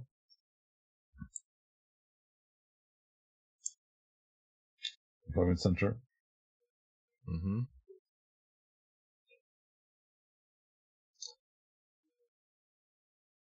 Go down. Does it explain it? No. Because I should be going around all the fancy stuff now, so let's see if it's So error again. Yeah. So I'm wondering if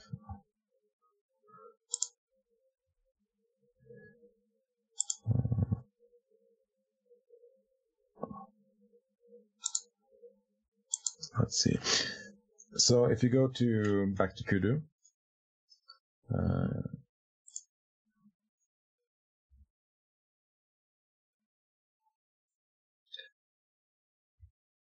let's see, and tools menu, Mm-hmm. and here we have zip deployment.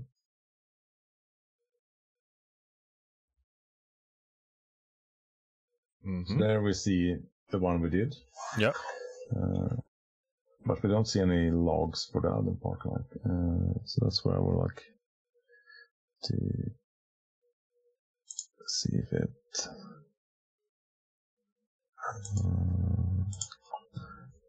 if there's any. Site. So there's something with could be the file size or something like that. Let's see, active. We are checking the logs. So that goes in.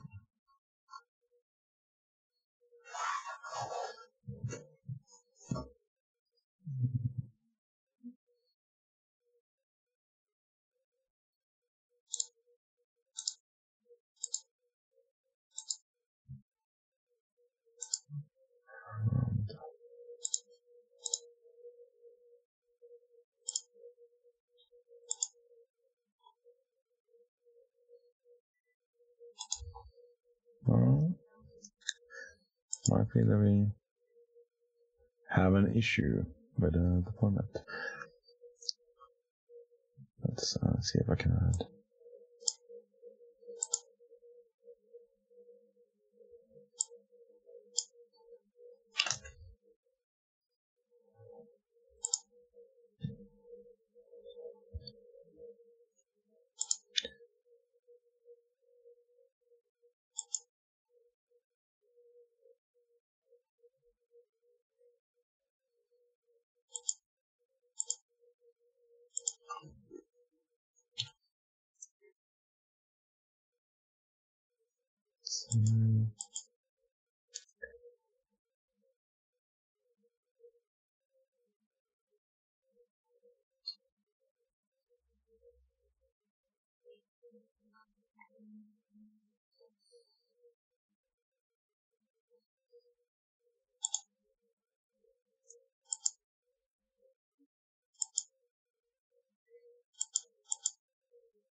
Let's see.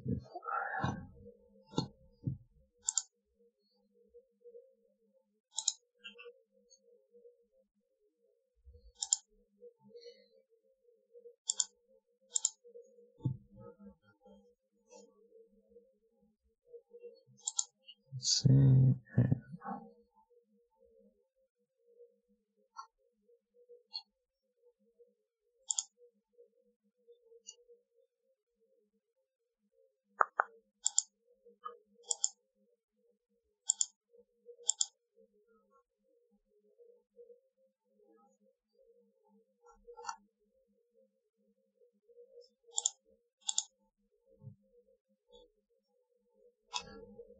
I think we need to do something funny. Because I got the same error doing invoke web request or something. We could just try to just do this to Azure Pipelines, so we can go back to release and try to do it manually. Okay. So,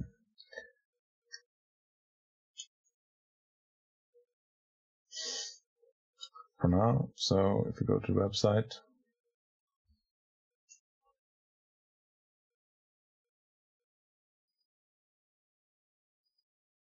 Mm-hmm. and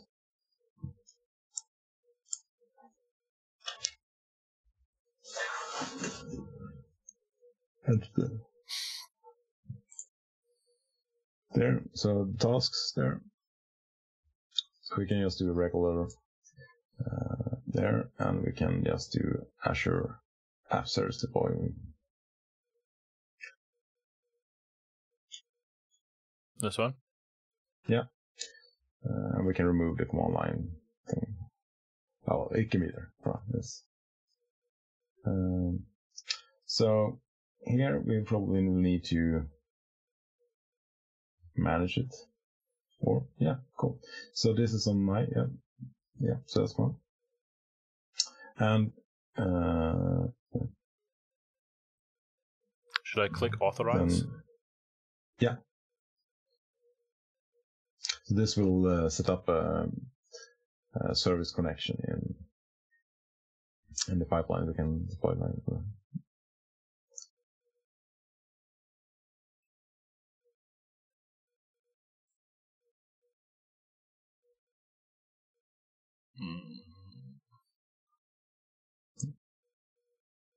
I can never remember which one it is.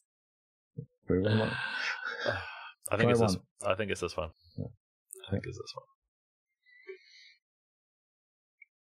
Bear with me.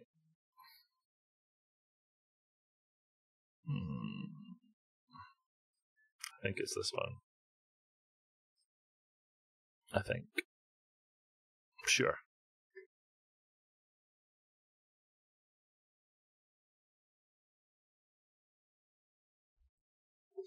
What's the other one? Or a project collection administrator should add an endpoint creators group.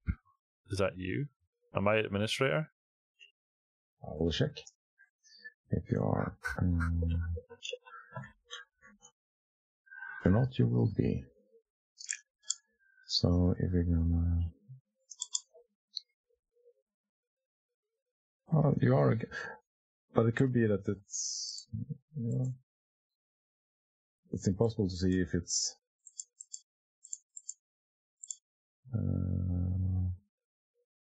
You are. But it could be that you aren't on the Azure thing.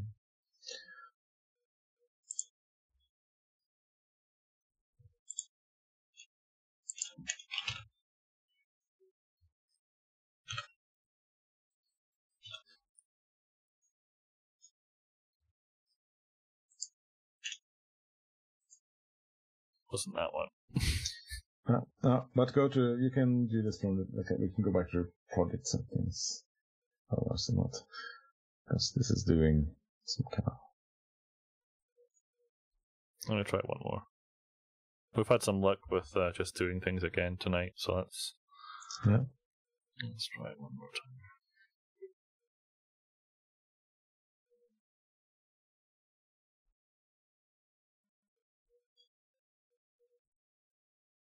No.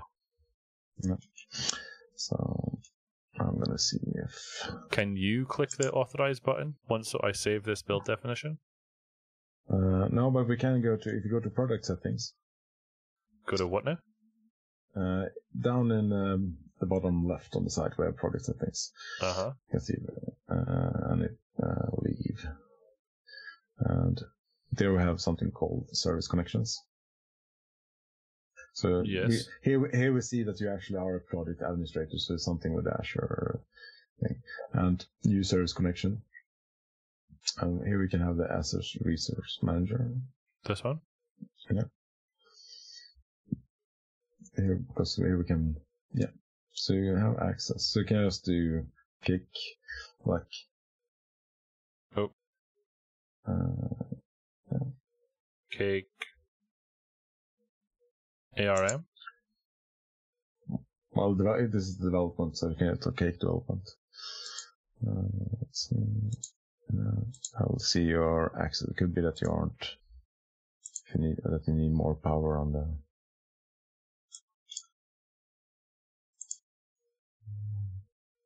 subscription.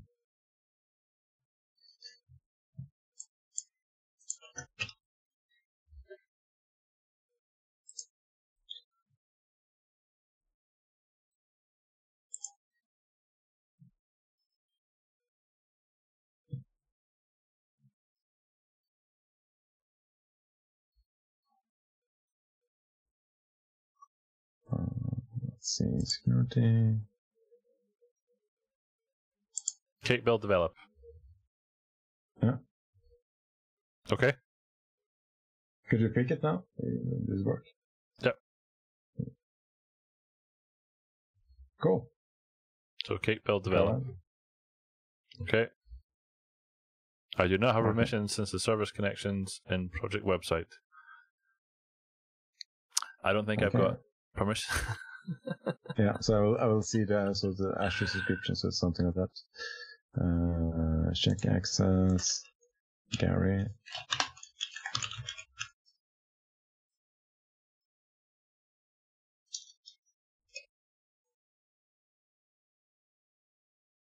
So I will add. You have access only to the website, but not the Azure subscription, so I will add you to. So you have full control. So there we have Gary. No, you're owner, so you should have. Oh, for goodness sake. Let's see if I can add it. So let's see if I go to. You are full access. It would be easier if the publishing profile worked. So if we go to here and do.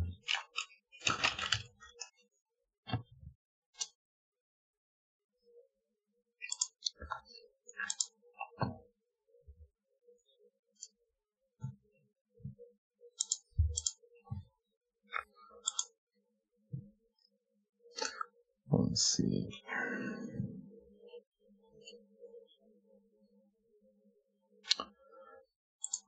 The background checking Gary's permissions, if we should have him on or not.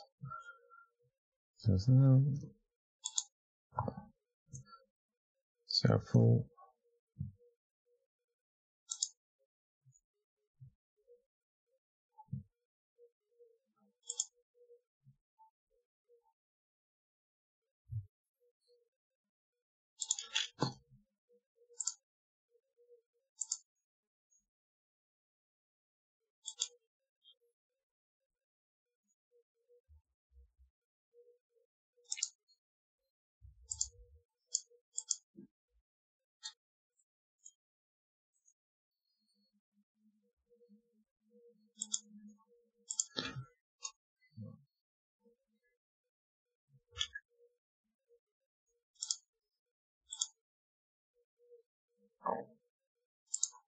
So did you say you are attempting to create this connection, or? Yeah, I'm gonna try to create myself with.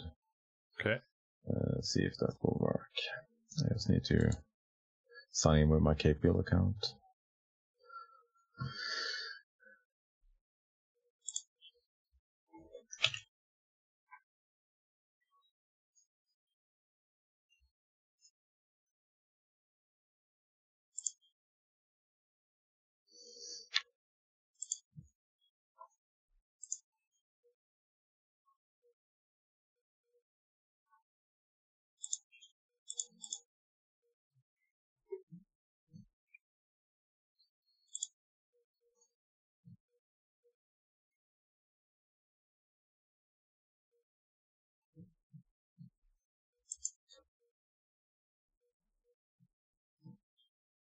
Let's see.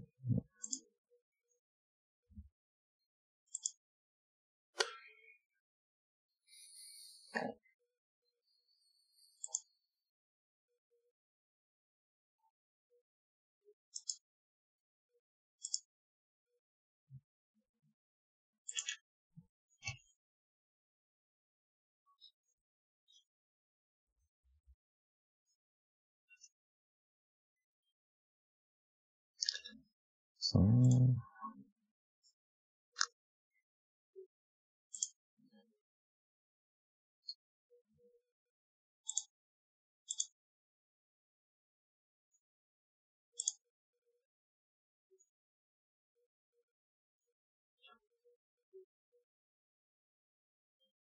come on.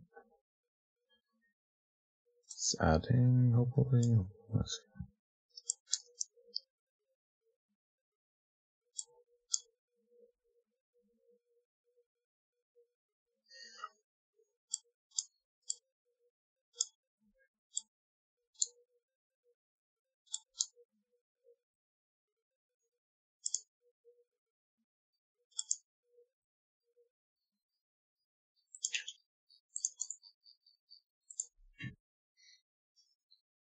So I feel you're off doing something else now. What are you up to? I'm trying to do the same as you're doing, but currently I'm doing a login dance here at Azure.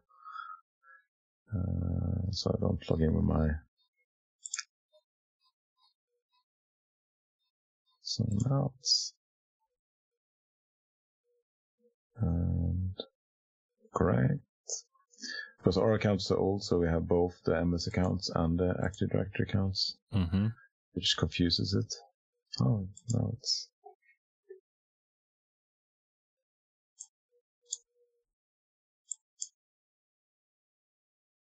Come on.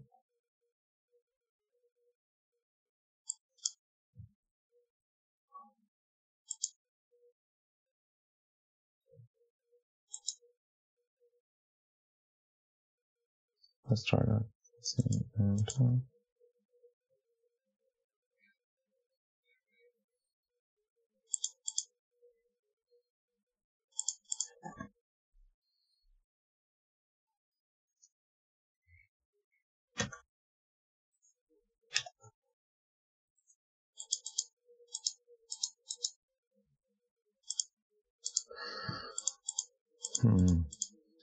Maybe I should try something else than Firefox because it's the drop down. Trying Chrome now. You choose this.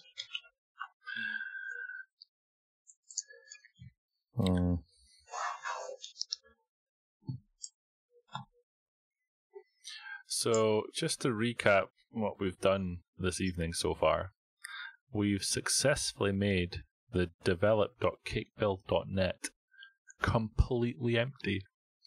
I think this is a win so far. Now Mattias has decided to give up, and it's no longer got a connection. Oh, hold on. I might have to put my picture of Mattias back up on the old stream here, because it's either my connection's gone or his connection's gone. So let's check this again. Oh no, it was Mattias. I can put him back on again now. I'm here, yeah. Let's see. I'm trying Chrome instead of. Okay. But no, so where we did get to is we've modified the Cake build script for the website, and we changed it to use to create a zip file artifact of the entire build output folder. That is then uploaded as an artifact into our build. So if we go back up to here while Mattias is doing that, and we look at our pipelines and our build pipeline, we can see that as a result of this build, we have an artifact, and that artifact is the zip file. And now what we're trying to do is, or what we were trying to do, was to create a deploy.cake file, which would take that artifact from that location and then deploy that to our actual Azure website app service. Now, when we did that from the command line locally, it failed. The suspicion is that as a result of the file being too big, because when we deployed a small file with literally nothing in it, the deployment succeeded correctly. So now what we're trying to do is we're trying to do it directly as part of our release pipeline. But currently we are failing or not being able to configure a step to... Well, try to add a connection to Azure, like so it will be interesting. So we're currently trying to create a service connection to the Azure API, and we're getting permission errors when we do that. And we are admins, so let's see now. And when I tried in Firefox, the pop-up wouldn't go down. So. But now I'm trying in Chrome. See if it's Gary's account that has some issue and not mine. Let's see. So the hope is that Mattias is going to be able to add a service connection into this area, which I will then be able to use when I'm editing the release to then add a app service connection to this release pipeline so that we can tell it to take that zip file and deploy it. Yeah, brilliant. So now in Chrome it works, so I'm now actually creating it now. So let's see. And now I get the same error as you. Oh, really? Service product collection, I would say it should add you to the endpoint. Okay. That's good, because I actually can probably add you to that. Let's see. Here we log in as. So if. What are you planning on adding me into now? So if you go to product settings. Yes. There's all kind of groups, so it's probably that you're just missing from groups. But I thought you just said you got the same error when I tried to. Yeah, but I log in with my cape, not the account I created, the Azure DevOps organ. Right.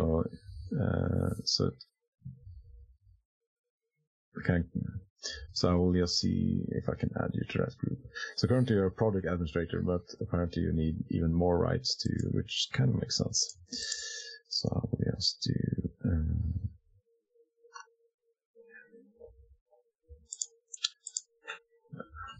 to the administrator, because I don't want anyone to, just because you can do the pipelines, you shouldn't be able to see the.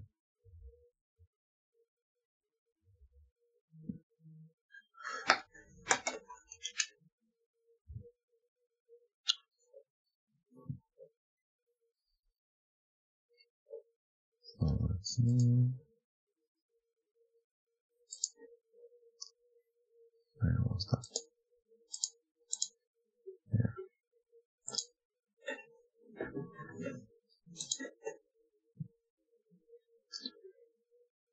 So endpoint administrator, yeah. So current members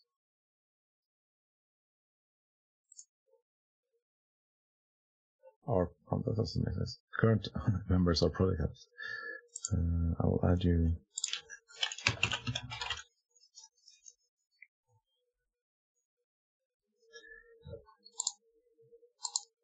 Area. And I will add.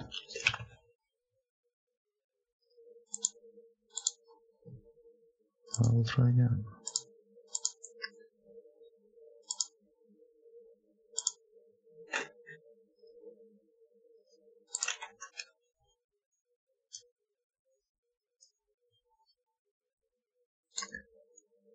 So if you've added me to something, I've just tried it again and it's still saying.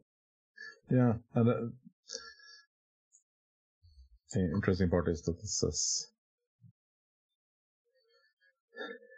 that product administrators are part of that group.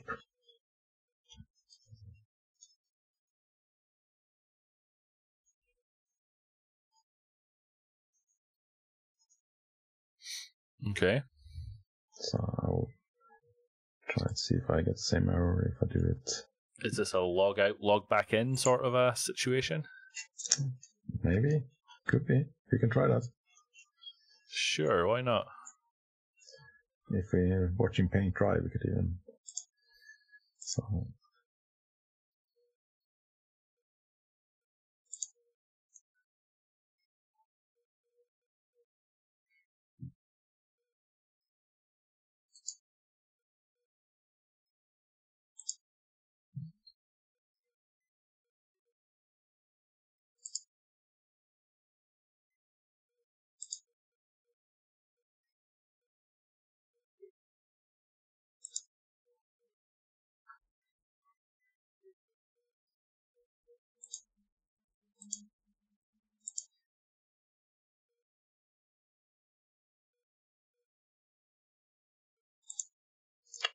Oh, let's see.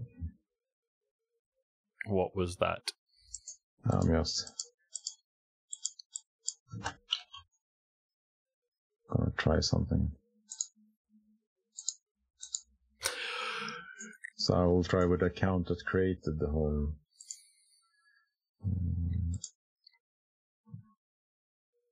I still get the same error. Yeah. I will try with my work account. This was the account that created the Azure DevOps organization. See if if this doesn't work, we will raise a support issue with them. So, and it's called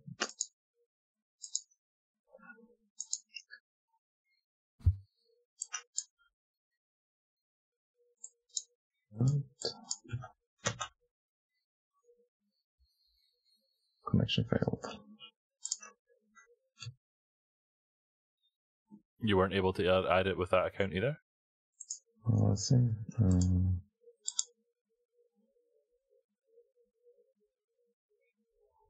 Let's see.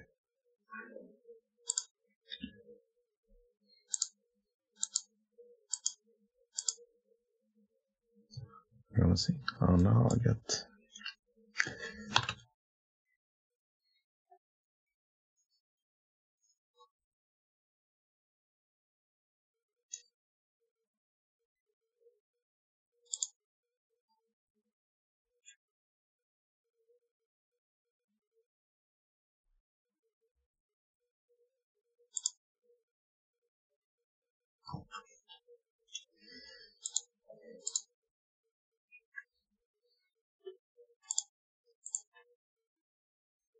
Oh, my machine's shutting down again. The suspense. I genuinely think now that this is as a result of my license having expired, but I don't know why I wasn't able to put in a valid license on this machine.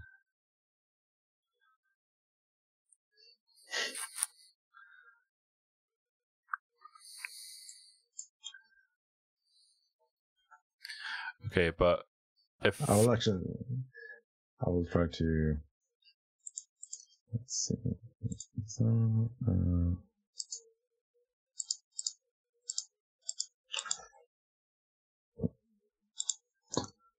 I think there's something wrong with our DevOps account for us. okay, But I will try if I use.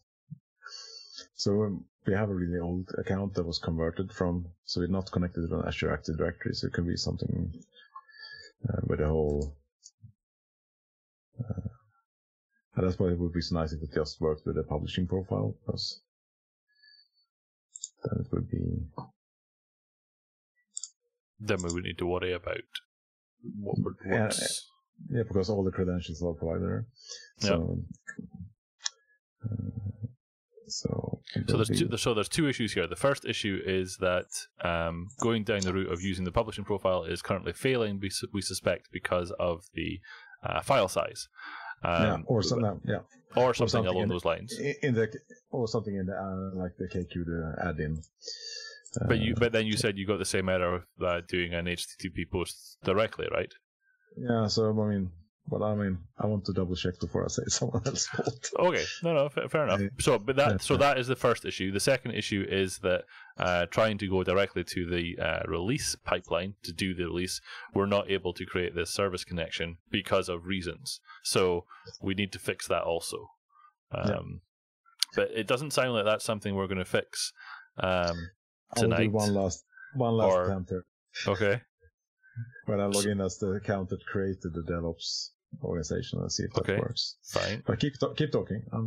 No. I was just going to say that it's coming to I think it's coming to a natural stop at this point. So we haven't achieved what we set out to achieve, but I think that's okay. The thought processes are all there. But what we will need to do is go back and fix the current develop.cakebuild.net, which has currently got nothing in it. It's a good thing that Patrick is not on the stream this evening and currently sees that we broke develop.cakebuild.net. It's really pretty though. It's like a blank canvas that we can work from, I think. It's never been this quick. That's a very good point. The rendering of this website has never been as quick as it currently is.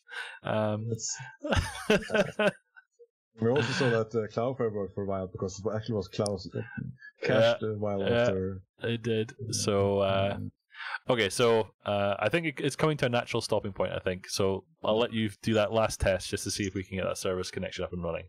And if not, it sounds like we might need to do another stream, another evening, to finish this off. So, are you logging in? I'm logging in now, doing the last. Okay.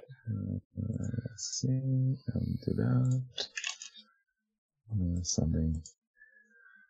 You have to log in many times to do this. This is fun.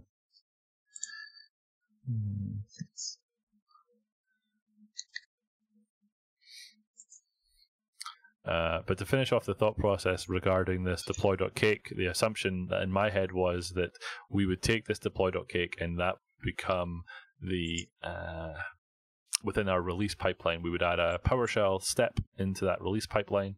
We would take this deploy.cake and we would add it into there, and it would run that on the either the continuous integration trigger of that deployment environment or development environment, or in the promotion to production. But neither of those things is working at the minute. But that's ultimately where it would go. So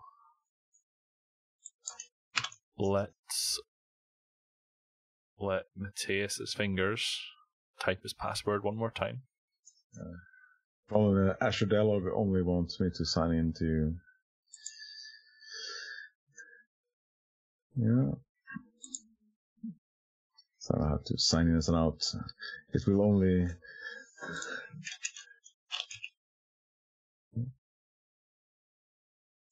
Go back.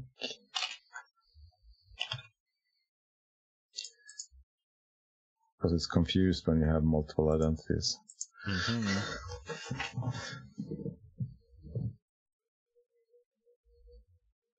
Ooh, let's see. I've never been this close.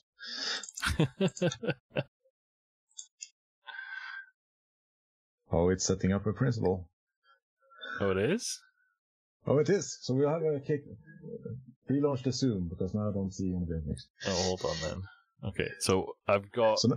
You've got 10 more minutes, and then I'm calling it to a close. So let me share this again. So you're saying if I go to dev.azure.cakebuild and go to website and look at project settings, you're saying I'm going to see a cake build. Oh, I do. Okay, so if I go to... For some reason, I had to log in with multiple accounts, and I think that's because we have an old org that isn't connected to Azure directly. Uh-huh. But this should mean that if we go here and add a new Azure App Service Deploy. That one. Click on here. Click on there. Click on here. Up. No, up. Oh. It's already configured. Oh, so this one here. This one. Yeah. So, app service name, hopefully we'll get nothing. Oh, that's disappointing. Let me click the refresh button. No.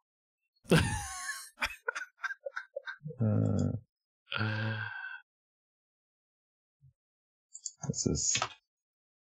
Oh, it is a web app on Windows that we're doing. It's not another. Yeah. It's a. I mean, that shouldn't matter because it should just. Nope. I think it actually saved with the.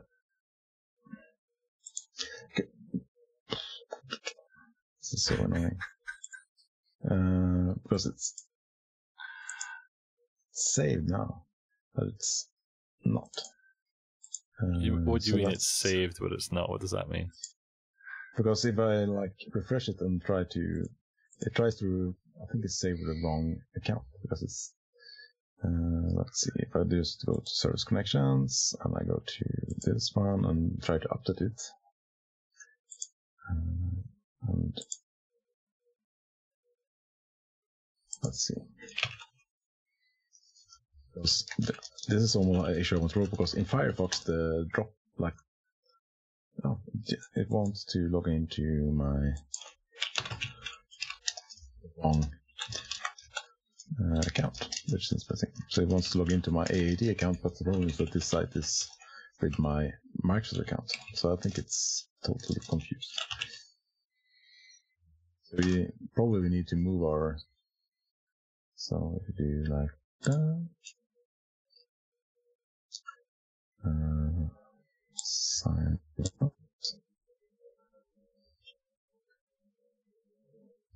which is really frustrating. It tries to the final.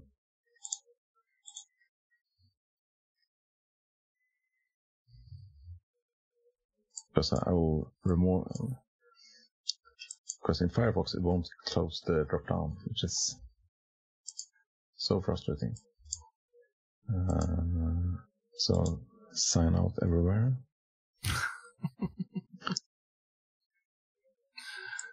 In Chrome it was, this will be an email to the ALM guys.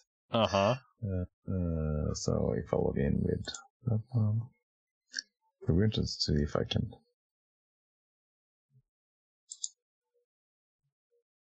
update it. Ta-da-da.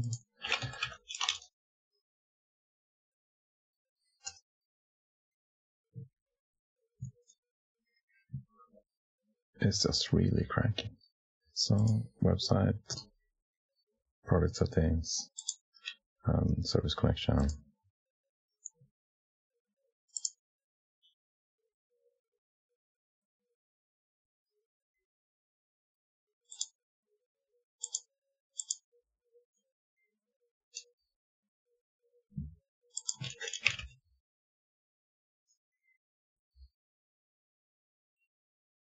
It's really one of those that need to go in private because it has some cookie.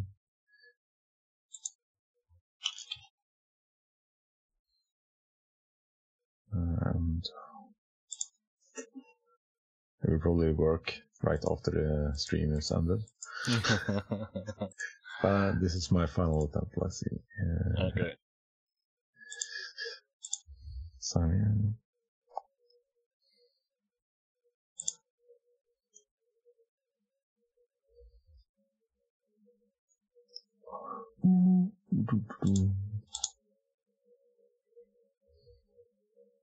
So try now, because I updated the service principal with a new credential now. So if you refresh, refresh there.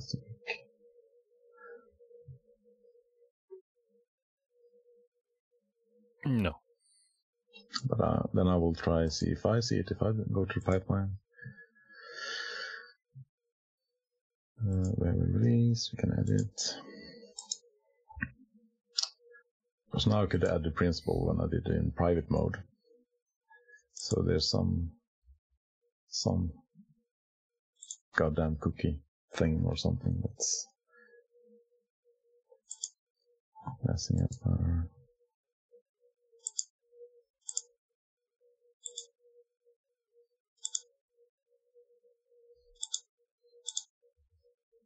So let's manage.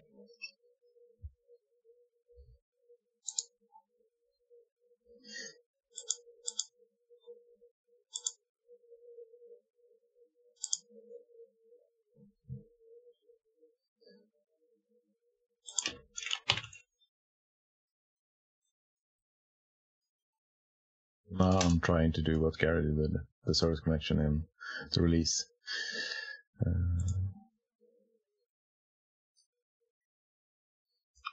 It's interesting.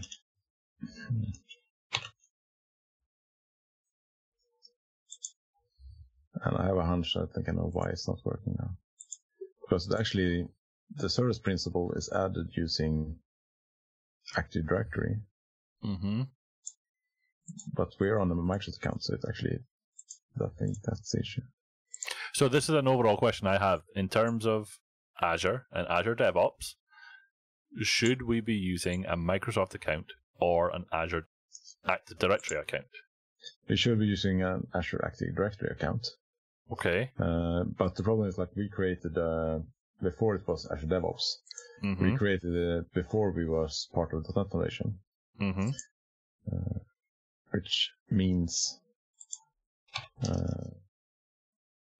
when you created it before we had an Active Directory, so it's not hooked up to Active Directory, so we probably need to, but it's still, I think it should work, so I think this is actually an issue with the whole service principal thing, because probably it just doesn't support Microsoft accounts very well. So is that something that we can change through Azure and Azure DevOps support, or is that a delete and recreate with? No, they should be able to hook it up to. Let's see if we go to. I'm not saying we have to do that now, but No, I'm just in general. Is that something that we can look into with the aid of support to? Yeah. If AAD is the way to go, then maybe we should change that. Yeah, but the problem is, like, then we need to add the whole thing to all our websites and things that aren't AAD. So I mean, there should be a way to make this work. Put out. So you can move to. There's a few steps you can move it. So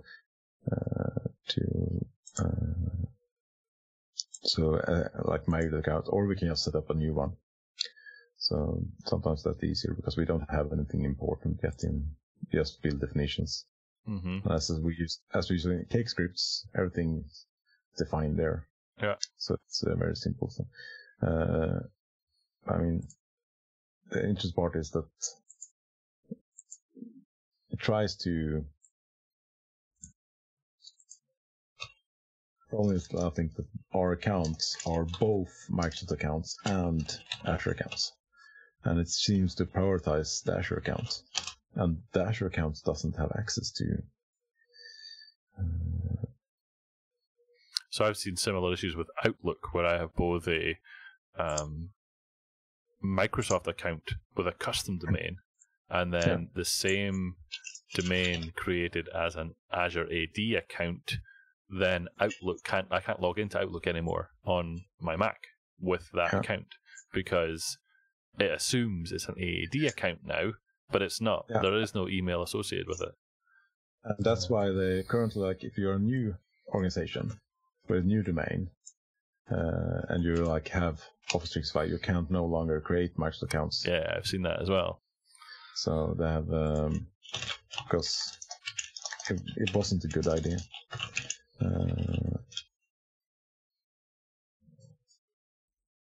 So are you still trying something, or are we drawing it to a close and saying we'll finish this another day? I will try incognito once, and if that doesn't work, then we will call tonight. Okay. And we'll see, and we'll go to.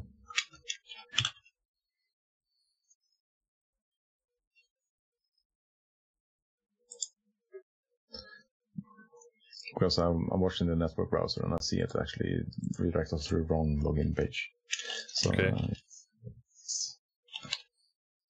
And I'll see if it does the same in incognito mode.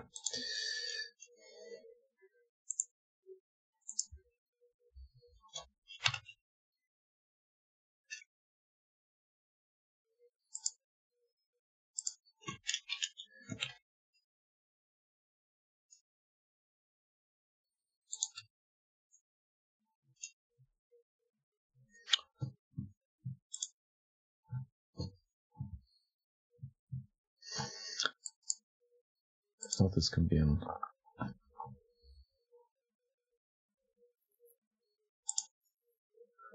interesting chat to have with the pipelines team. Fix it.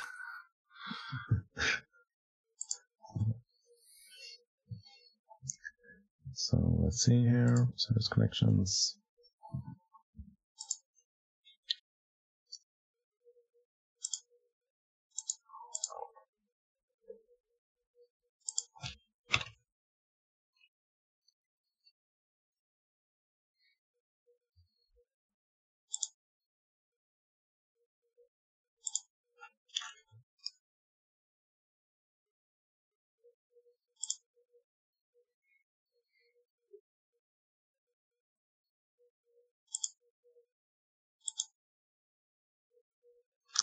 So I'm updating the service principal I just updated the incognito mode, and let's see if it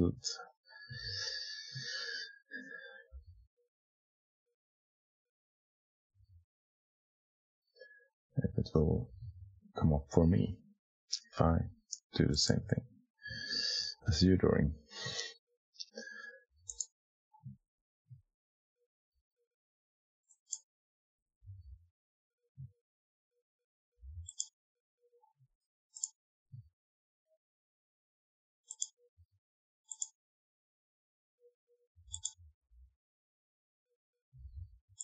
So what actually are we expecting to see in this second drop-down list? You should see the cake app, like the cake develop service. So let's see.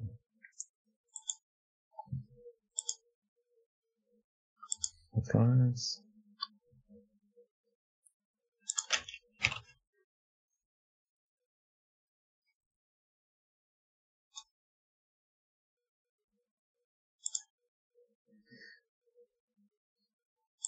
So within the cake build develop resource group, you're saying that there's a cake build develop. So now, interesting. So if so the cake build develop app service is what you're expecting to see in there. Okay. Exactly. So app service. There's possibilities you can add them manually with certificates, and if this doesn't work, but then it takes some more time, so we do that another day. So I can't just type it in. Try. Well, I've done it. Yeah, try. So now, you can try enter it. So if you go to the additional deployment options, additional deployment options. Select deployment method. Check the box. Here you can select zip deploy, run from package. The run from package. And yeah, that should work because it's basically what you did in the Kick script. So we can try that box.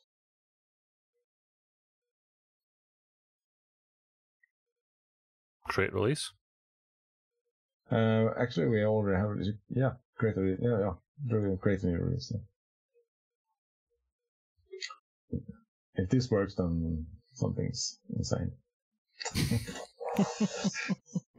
That is just the UI that doesn't work. But yeah, and then you can deploy on deployment.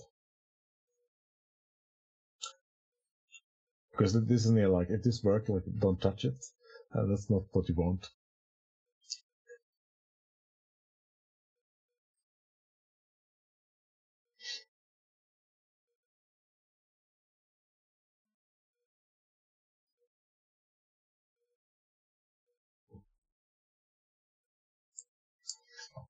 So again, it's downloading that output.zip. It's running our command line, which is our tree. And then it's got service connection details for Azure App Service Cake Build Develop. Updating app service application settings, package deployment, zip file deploy initiated. So it's just the drop down that doesn't work actually. Yeah, cool. Not really. So we've been chasing. Oh yeah. So. Well, it's still thinking. So it's still thinking. So this might still time out with the error that we were seeing at the command line. Yeah, but at least we have this recorded, so we can always support it. Just go to 2 hours and 34 minutes in. I think it worked. Cool. I think it worked too. Look at that. So I think it was just confused. So now we can, for fun, create a new build. So if you go back to the builds. And while we're waiting, just queue up the new build. So this should automatically trigger the release as well. No. Yeah. Should it? Yeah. It should. Because we don't have any release gates for development, then it's triggered by the continuous deployment. So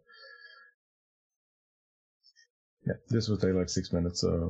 But the good part, like this build takes 6 minutes, and you saw that release we did did not take 6 minutes. So if we go back to So if we go back to release and check the history there, but and this is a good thing because now we can see the stages. Like the green is what we actually deployed, and if we go to production, like that, we can see all the environments we have. So if we go, you can just click on the release too, and you will see that release is active. Like this one? You mean here? Yeah. So if we haven't done a configure there, but if you click on the deployment and like hover and logs, you can see that it took 39 seconds to deploy. And so that means that we will save 6 minutes when we go to production. Yeah. Understood. Or even more because it took like 10 minutes to deploy with the old Git deploy thing. Yeah. But it is something funky. I can, for fun, add the production. See if I can add a service connection for that. Okay. Well, I need to call this to a halt because I need to go in and I need to go inside. Yeah. So. But now we have successfully probably. But it would be good. It would be good to figure out the build.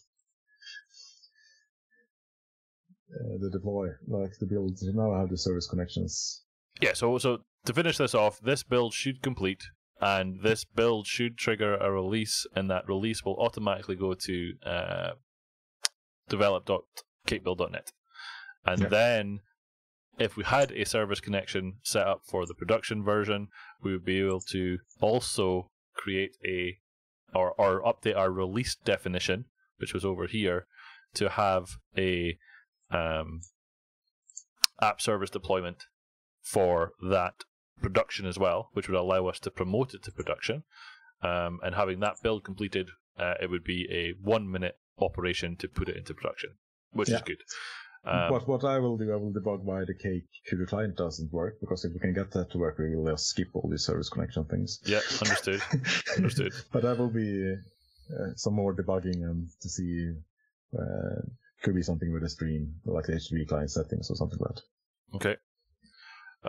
But I guess we can monitor this. So, but the other part is that we need to make sure that everyone in the Cake team has access to this section, so that if they are doing the deployments or they're doing a release or they're doing something, that they can do this toggle between the develop and the production. Now, is that something that we could put into Slack as an example, so that we could do that promotion from a Slack command? Could we do that? Oh, yeah, we could do a bot thing. There's actually a Slack bot for like a Slack bot for DevOps. So we can do things like that, or you can always do your own bot. Pretty simple because it's an API. Okay. So it just means that, logging into this website is problematic at best sometimes, remembering which one it is and all that sort of stuff. So if as part of our release process, we can just say, do a / command in Slack to do that promotion once we're happy, I think that would be good. So that's something to think about. Okay, but so I'm glad to see that we've got our develop.cakebuild.net back up and running, so that's good. How much longer have we got left in this build, realistically? How long has this been running? 2 minutes 30. So it's 4 minutes. 4 minutes left. Fine, let's just wait and see it like that. And then I am stopping the video and I'm going inside. So let's see this build finish, and we'll see the release get created, and then I'll be able to stop the video, stop the recording, and go inside. So let's do that. So there's definitely things that we can improve here, but this, as you say, has taken at least 10 minutes off our overall production deployment, which is good. I think in principle it makes a lot of sense. It would be nice to know why the Kudu client isn't working. So as you say, we can get that done with our deploy script. but it would be good to figure out, and if that's a support ticket, then we can follow up with that, which would be good. I'm not sure if there's anyone left in the chat room, but if there are any questions, this is your opportunity within the next 2 minutes before that build finishes to ask any questions that you might have. The next stream is slated to be on Friday during my lunchtime. I haven't decided what the topic is for my Friday lunchtime stream yet. It's a Good Friday. It is Good Friday. That's true. I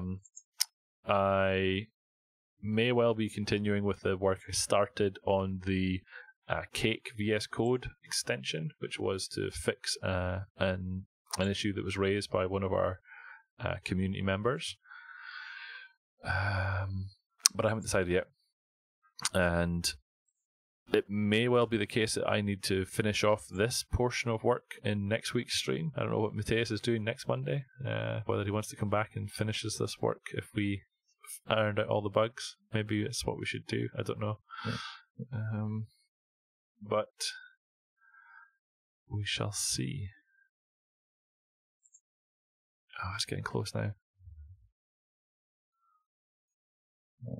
So you're saying that this one here, this use.NET Core, we could probably get rid of that with a base image as well? So we would take out that 15 seconds there? Or I think we need it because we actually install it, but it's quicker if it's available. And okay.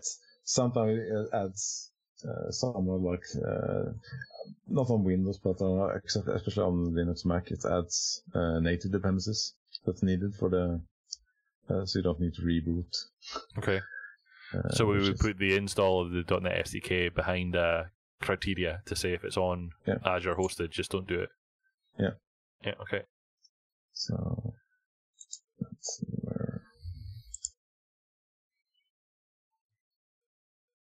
Oh, it's done the biggest part of that. So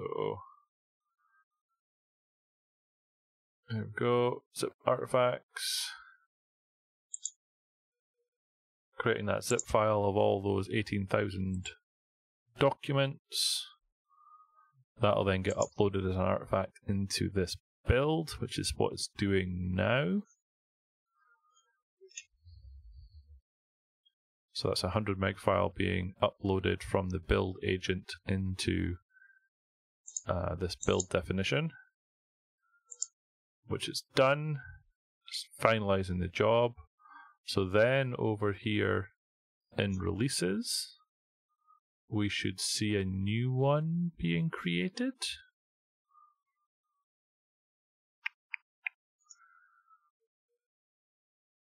Oh, there we go. Yep. Release 3. And if we click on that and then click on here, we can see that happening now. So this release 3 is just incremental based on the next release, I'm assuming? Yeah. So command line, deploying. So that we can take out. Yeah. This is then doing the upload again. But it's taking that zip file and it's deploying from that zip file directly. And if there had been any changes to the website, they would then be immediately visible out with any caching that we've got going on through Cloudflare or others. Yeah. Usually like a control F5 will deploy it. So it's 20 seconds to perfect. That's a lot quicker. Perfect. And then as you said, that build when we promote it has already been done, doesn't need to be done again, and it just immediately goes to production. So in theory, I mean, we haven't actually made any changes here, but if we were to promote that, it would go directly to there. But we can't do that because we haven't got a service connection for the production app service. So, but I will add that. So when it's done, we can just show it it's done. But as you said, if we go back to the release, we can see where it has been deployed. So one is development, and the other hasn't been deployed to production. Yeah, and we can see that. We can see that here as well. So as a top level overview, we can see where each release has been deployed. Yeah. Okay, right. Well, thank you very much for your time. I feel we've gone around the houses a little bit, but I think we got there in the end. So appreciate that. We got something deployed at least. We got something deployed. We got back to where we were, which is good. We're no worse off. Yeah. Okay, right. Thank you very much. I'm going to say I'm ending the stream, and we will see you all next time. Thank you very much. Yeah.